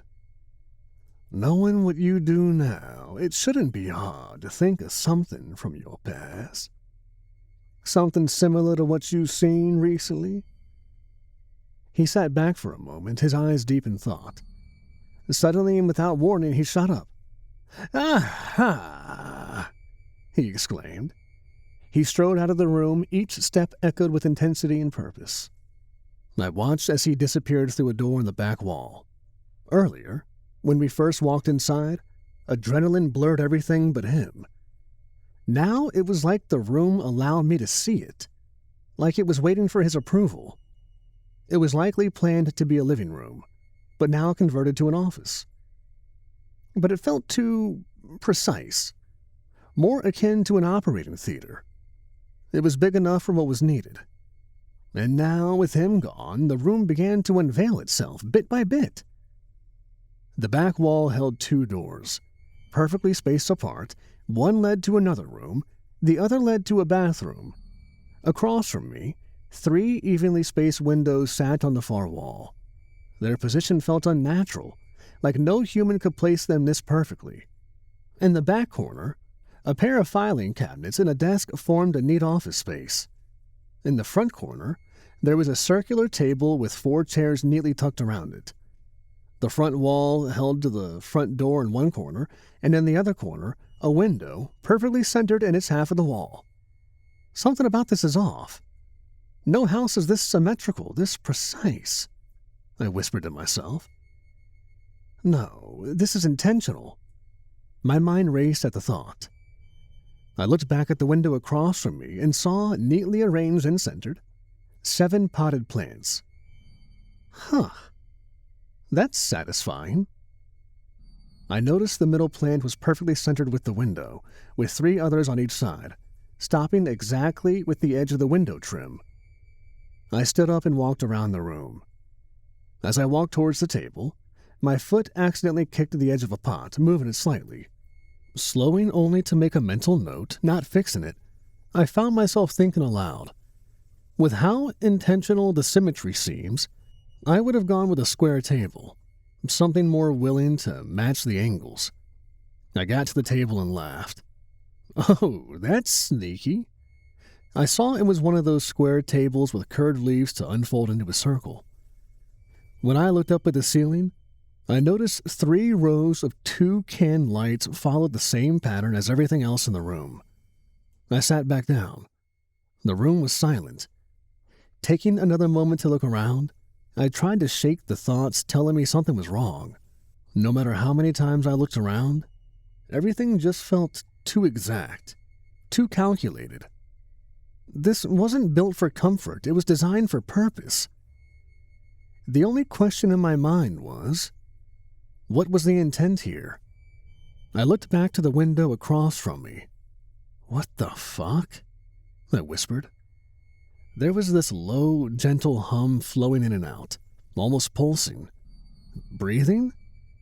That's when I saw the pot I kicked, moving, slowly, methodically sliding back into its home, like it had never been disturbed. The lights slightly fading in and out, mimicking the hum. As it came to a stop, I blinked and everything was back to how it was. The hum was gone, the lights back to their original setting. Is this place alive? Was everything like this originally, or did whatever now possess the land make it so? Sorry for the wait, David said, walking through the door. Ended up being buried. As he fully came into the room, I could see he held a book.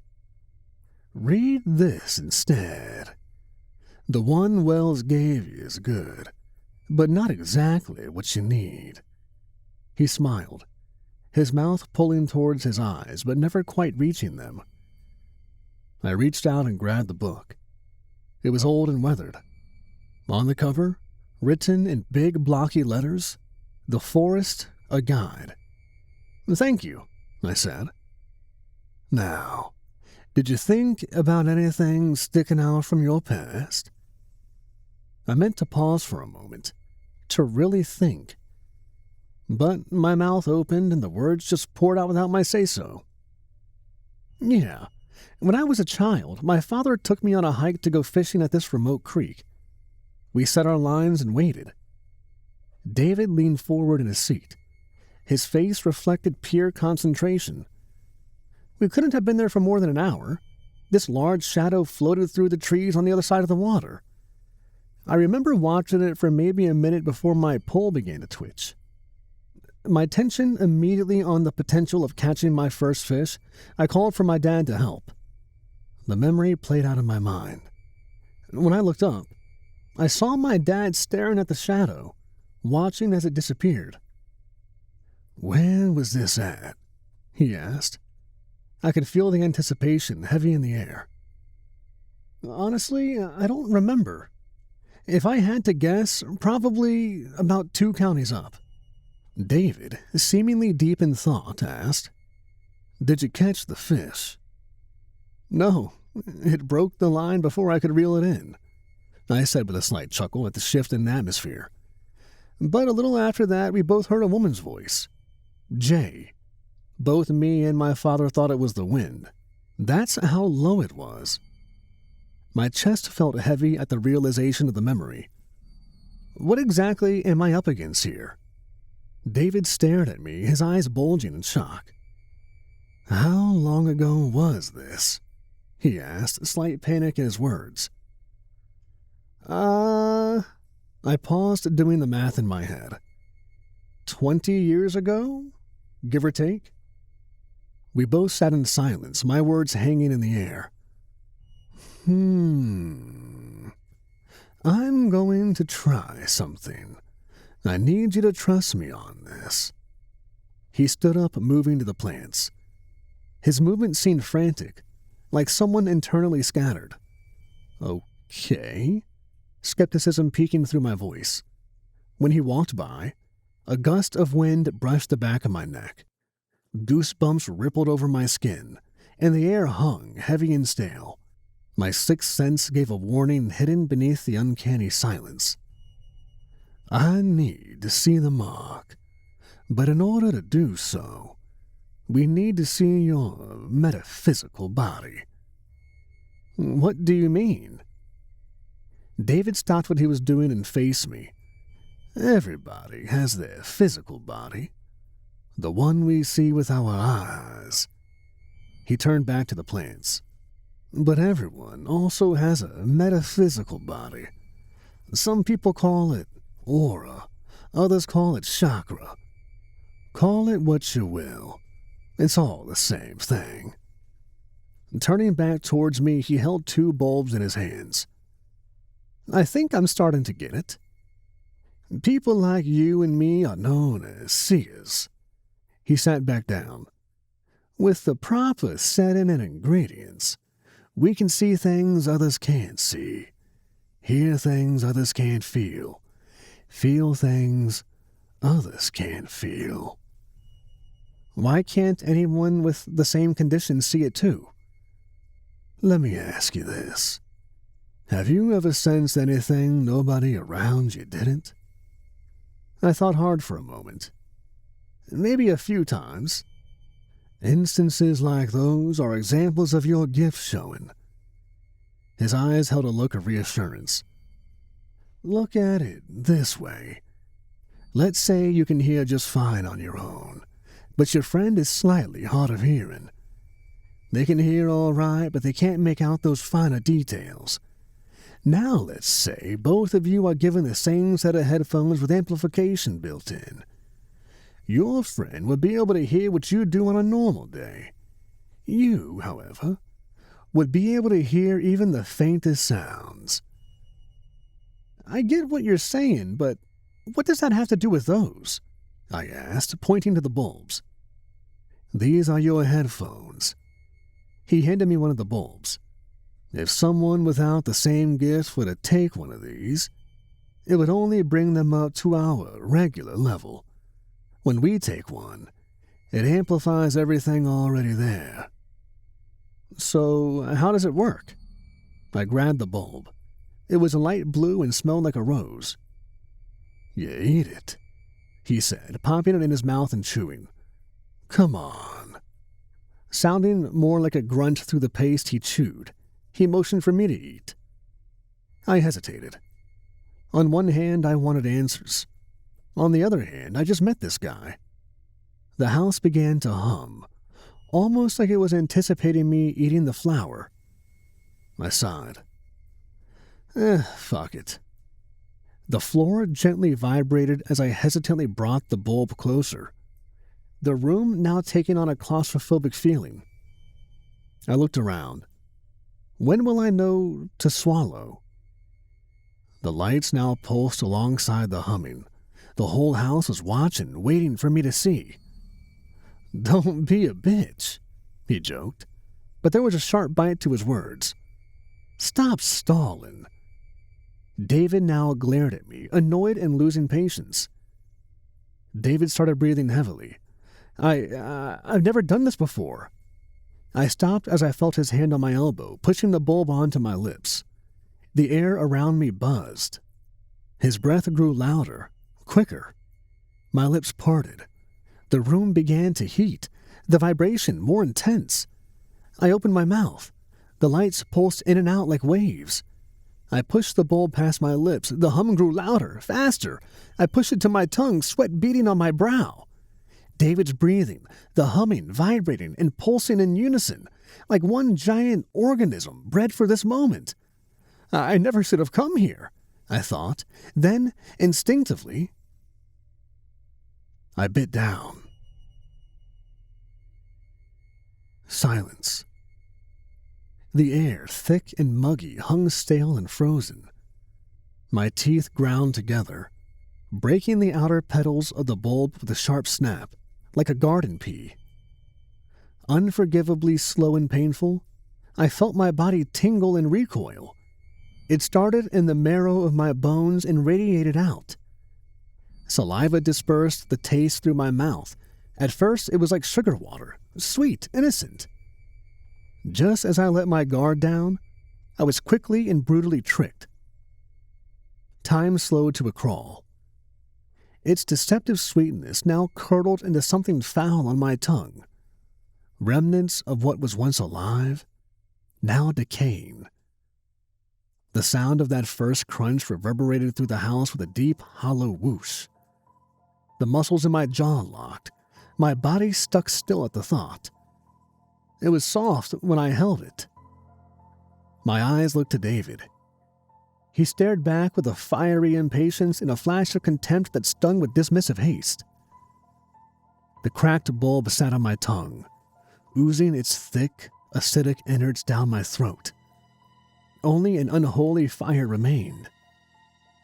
Its flavor, more akin to rotting meat marinated in perfume. A sickly, bitter taste of rot overwhelmed my taste buds. Eyes watered in revolt. My conscious battled against the subconscious reflex to swallow, waking something deep inside. Muscles moving again, I heaved, my throat reintroducing the bulb to itself. I held my breath, trying to regain control over my stomach's desire to retch. Chew, damn it! It's poison if it's not eaten altogether.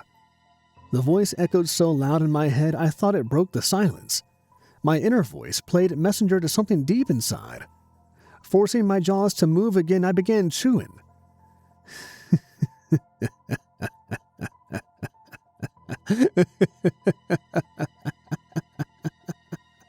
This dry, guttural sound guised as laughter filled the air around me, mocking my torment. Was that David? I thought, but I never saw him move. This can't be happening. Like lancing an abscess, a sense of relief filled the air as the room retreated back to its original form. I could feel the shadows retreat back and the static dissipate. David's office now felt happy, like a spoiled toddler finally getting their way. The lights seemed brighter, happier even. Was it always this bright? I tried to remember, but the bulb clouded my thoughts. As I chewed, the causticity bloomed, like soap and persistent bile. I felt a tickle in between my fingers as they sat on the armrest. When I rubbed them together to get rid of the discomfort, it got worse. Looking down, I almost choked on the flour when I saw my hand beside itself. Only the duplicate was semi-transparent. I clenched my eyes shut. What the fuck was that? Oh, fuck. Oh, no, this isn't fucking happening. My mind panicking. As soon as my eyes slammed shut, I could feel the house calling again, beckoning me deeper into the spiral of madness. Each movement of my jaw felt more forced than the last. Snap. The walls humming. No. Moving. Crunch. Stop. That voice deep down coming back. Crunch. The smell of electricity filled the air, my hair standing on end. I held my mouth still to keep from ejecting the foul fauna. Crunch. Jay, fucking pull it together. Same voice now echoing all around me. Heave. Crunch. I paused and caught my breath.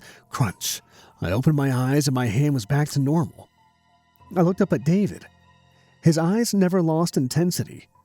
That contempted impatience. David's glare cartoonishly morphed into a smile, though his eyes remained void of any emotion staring through me. That's it, Jay. Keep chewing. His voice almost cheering, like an older friend helping the baby of the group through their first hangover. Only I never asked for this. You're past the worst of it now. Words meant to comfort, meant to encourage, but from him they felt like grotesque bait, void of sincerity. He wasn't trying to comfort or encourage me through something. No, David was pulling me in deeper. I wanted to spit it out, but when I tried to open my mouth, David sprung like a trap, pinning my head between the wall and his hand.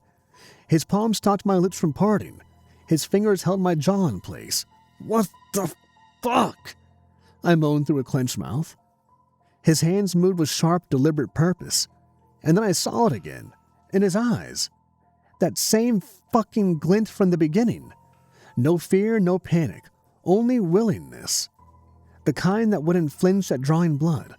Maybe even relishing the chance. I'm gonna fucking die here, I thought as I swallowed, feeling the bitter flower slide down my throat. You're not gonna die. Drink this, David said flatly. Without a word, David handed me a cup. It smelled like tea, but not quite. How? You don't listen too good, do you? I fucking told you. When we take those, we don't just see. We feel everything. I instinctively took a sip of the tea. The same bitter taste from the flower clung to my throat. David, what the fuck? Drink the fucking tea, Jay, David commanded, his hands forcing the cup to my lips. Something snapped behind his eyes. I need you to see what we're up against. A deflated resignation now replaced the crazed rage. Why would Sergeant Wells send me here? I thought. He looked at me in confusion. Who's where? Immediately, he switched to this look of pure rage and laughed, a deep, distorted belly laugh. I never said I knew him. The house buzzed. Was it laughing with him? Yeah, you did. You said Sergeant Wells told you a lot about me. I could feel my chest beat with my heart. You fucking idiot. You're the one who asked what Wells told me. He got in close, the shit-eating grin on his face. I just ran with it. That's when it hit me. I could hear the words he spoke, but his mouth... what does this really do then? My voice now panicked. His mouth wasn't moving. What the hell do you want from me? Exactly what I said it does. His thoughts echoed around me. My vision started to blur, then clear, then blur again. What's happening? Colorful lines, overlapping colors, and heat wave-like waves coming off of David. It's kicking in, Jay. Visible vibrations leaped from his head. Clear your mind. Fighting it will make it worse. Screw off! I screamed in my head, but it wasn't in my head. It echoed everywhere. The room darkened, and the once low hum of the house was now this ominous reverb. The more you fight it, the worse it'll be. His face now panicked. Breathe, Jay. Breathe. I gripped the sides of my head. Fuck you. You did this to me. Do you believe in ghosts? A familiar voice whispered like a memory all around me. Oh, you will. Corporal Ra? I felt the tears flow. We received a message last night. It was his voice, but it sounded distant, just out of reach. Help me, please, please. A different voice, now Will. Ryan, I'm sorry My voice cracked. We couldn't save you. I looked all around me but couldn't see anyone. Who are you talking to? David's voice called over the echoes. Help me! Ryan's voice boomed from all around. I fell to my knees. What kind of sick joke is this? Jay, open your eyes. I could feel David grabbing my shoulders, and only when I opened my eyes, he wasn't in front of me. Who the hell are you talking to? I felt a slap across my face.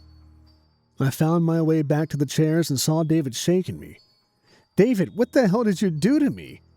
I wasn't in my body. Why can't I see myself?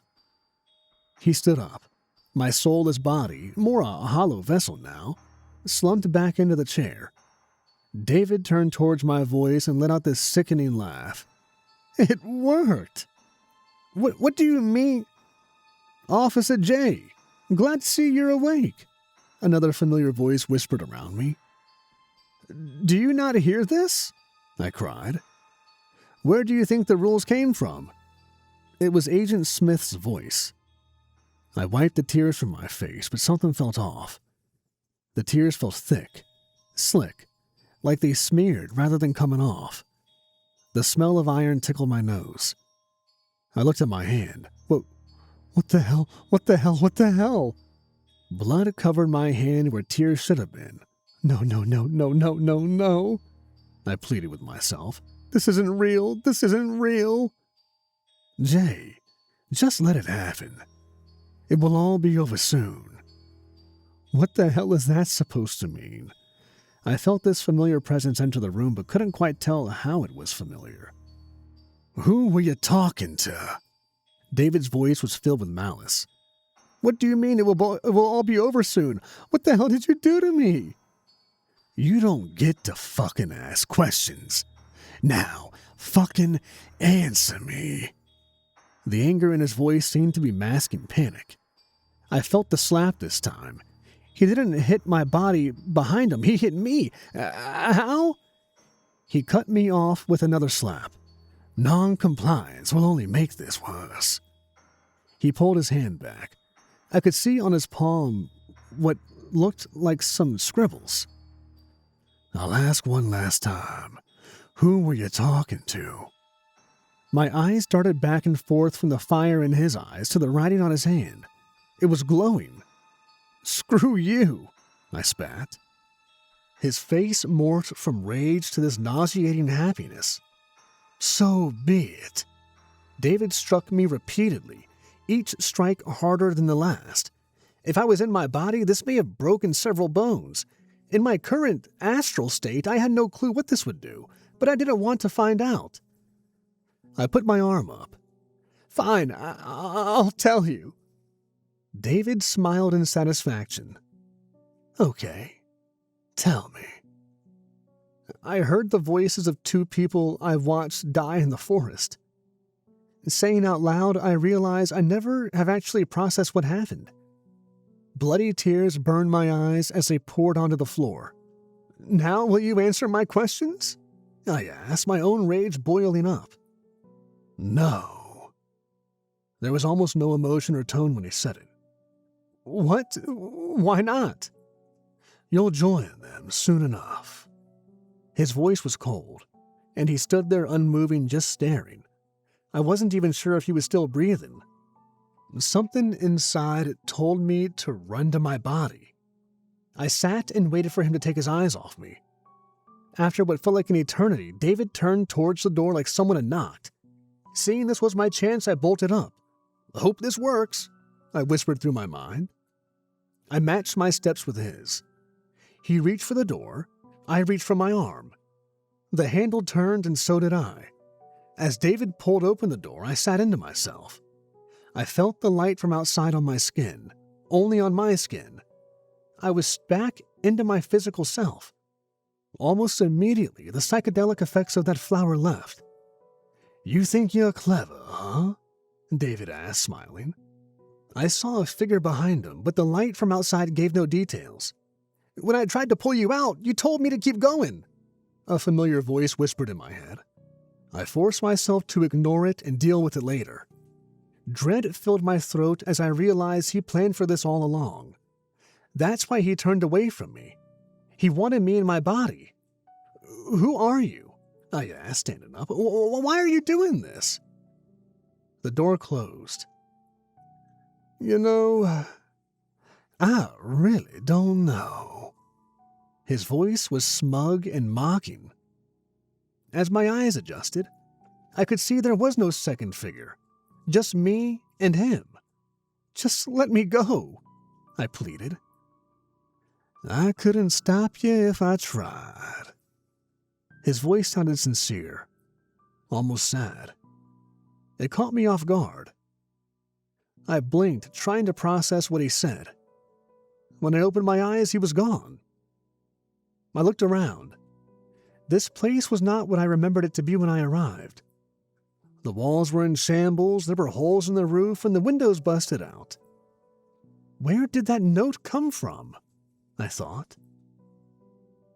I pulled out the paper and watched as the letters twisted and turned. When they stopped, they formed the phrase, "The dead are never truly dead."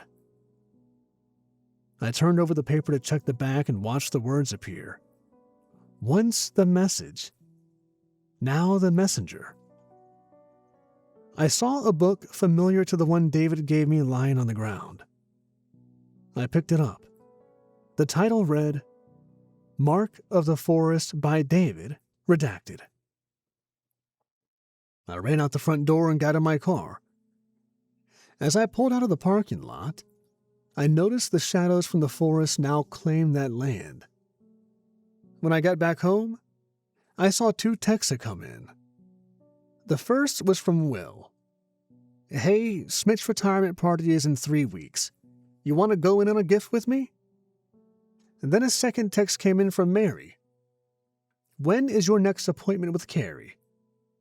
I tried calling her office, but they said she's been out of town for a few days and don't know when she'll be back.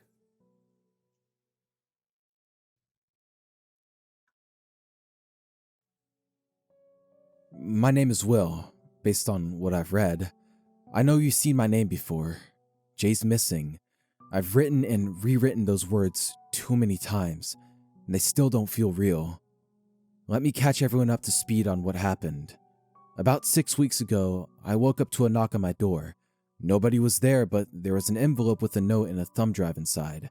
The note contained Jay's logins for some of his online accounts and the message, Will, it's time to stop pretending it didn't happen. I made sure nobody was watching and went inside. When I plugged the thumb drive into the computer, there was a single folder labeled Evidence. The first thing I noticed was a text document labeled For Will. I sat there in shock, just looking at the screen. I'd just seen Jay the day before and everything was normal. We joked around and made plans to go on a hike over the weekend. He never made any comments about leaving or being worried about anything. But this had me replaying everything in my head. Every joke, every interaction, every goodbye. Nothing sticks out. Even now, nothing sticks out. He hid it well, even from me. I knew I had to open the file, but I couldn't.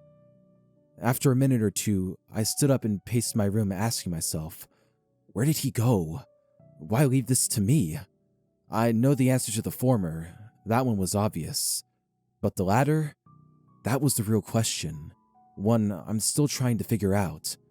I tried to lay back down and go to sleep, telling myself to get some rest and revisit this with a clean head. Of course, that only resulted in me tossing and turning until the sunlight filled my room. So I did what I knew Jay wanted. I pulled myself out of bed, grabbed an energy drink, and opened the file he left for me.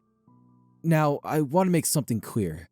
I didn't know Jay was documenting anything, let alone posting his experiences. When I opened the text file, my heart sank as I read the first line. Will, if you're reading this, I'm gone.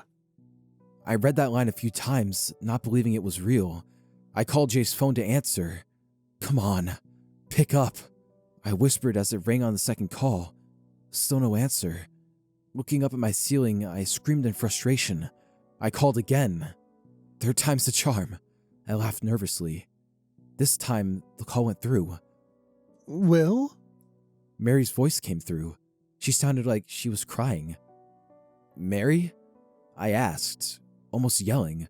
Where's Jay? What's going on?" She didn't immediately say anything, but I could hear her muffled crying in silence.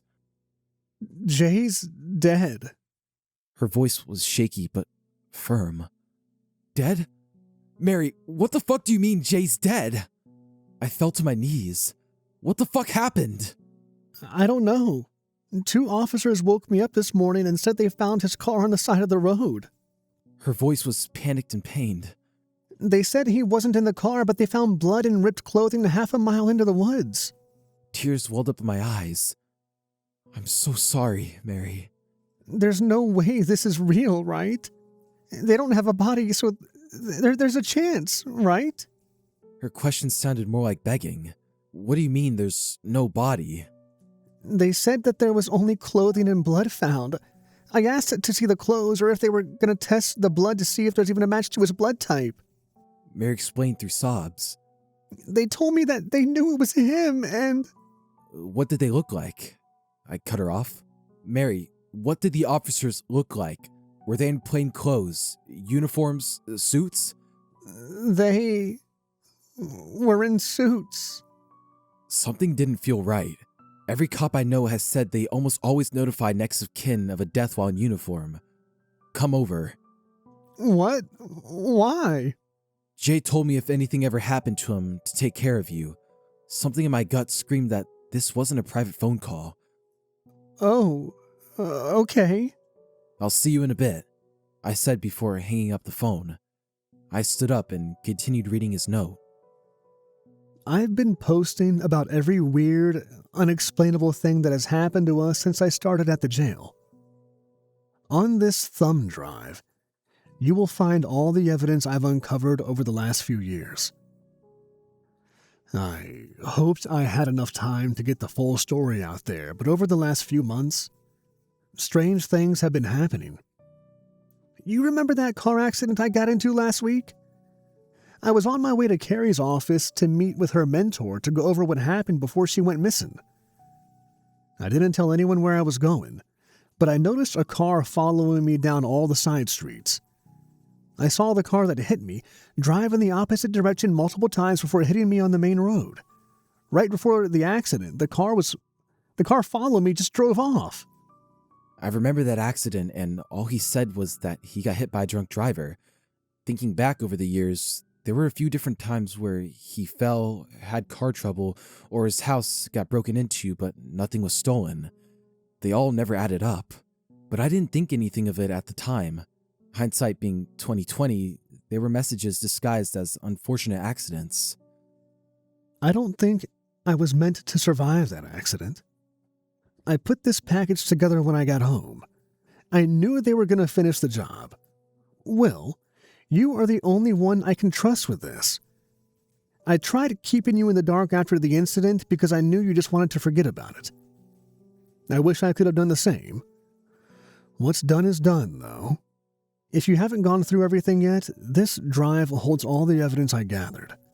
We've watched them cover up every death, every missing persons case, and every accident that damn forest has caused. I tried to expose them, but I didn't have the time. I've left you my login information. If they are willing to take me out, they're scared. Don't let them cover up what happened to me. I wiped the tears from my face and started looking at the other files.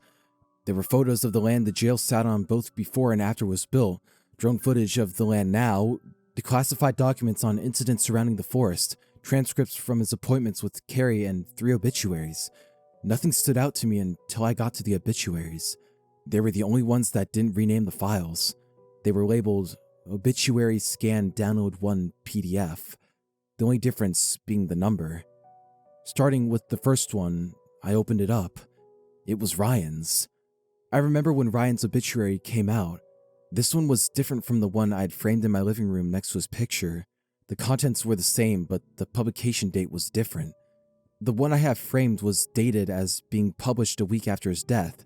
This one, however, was dated the day before we found him on the perimeter road, a week before he died. Next was Carrie's. Prior to reading Jay's posts, I only heard about her once, a week after the incident in the yard. I saw an obituary for her in the paper. I found a copy of her official obituary online, and just like with Ryan's, this one was dated a week before the published one too. When I opened the third, my chest tightened when I saw Jay's face. I looked for the date listed, and just like the others, it was listed as a week prior. The room began to spin. I sat back and tried to breathe, but my lungs refused to cooperate. My hands shook as I tried to compose myself. After what felt like hours, I was able to focus on the screen. It detailed how Jay was a beloved corrections officer, a husband, friend, and how much he will be missed. There was one detail I almost missed. Jay's obituary file was 2 pages. Both Ryan and Carrie's obituary files were 1 page only. I scrolled to the second page and saw a note. This just came in. Be careful, E. It wasn't Jay's handwriting, and there was a date stamp on the bottom of the page, the same date as on the obituary. Before I could even process what was in front of me, Mary knocked on my door. I let her in and sat her down on the couch. Something isn't right, I said. They said it was his uniform. She said flatly. He wasn't scheduled to work, I said. She looked up at me. I counted his clothes. Every uniform he has is accounted for. How could his uniform be torn up in the woods if all of them are in the closet? Silence hung in the air as we both realized what was happening. I need you to do something, I said before walking her to my computer. I left her alone in my room while she read through everything. I went to the kitchen and grabbed a bottle of whiskey and went back to the living room. After a couple hours, I had downed half the bottle before Mary walked into the room. I can't go home. I handed her the bottle. Here, this'll help. Thanks. You can stay in the guest room as long as you need. I got up from the couch and stumbled to the hallway closet, pulling out a blanket and some pillows. I opened the door and threw them on the bed. Mary just nodded and sat on the edge of the bed. She took a swig from the bottle and laid back. Do you really think he's gone? I don't know what to think anymore. Whoever this E person is knows something, though. I backed out of the room. Get some rest, I said while pulling the door closed. In my room, I fell onto the bed. As I laid there, looking up at nothing, I whispered, I won't let them cover you up.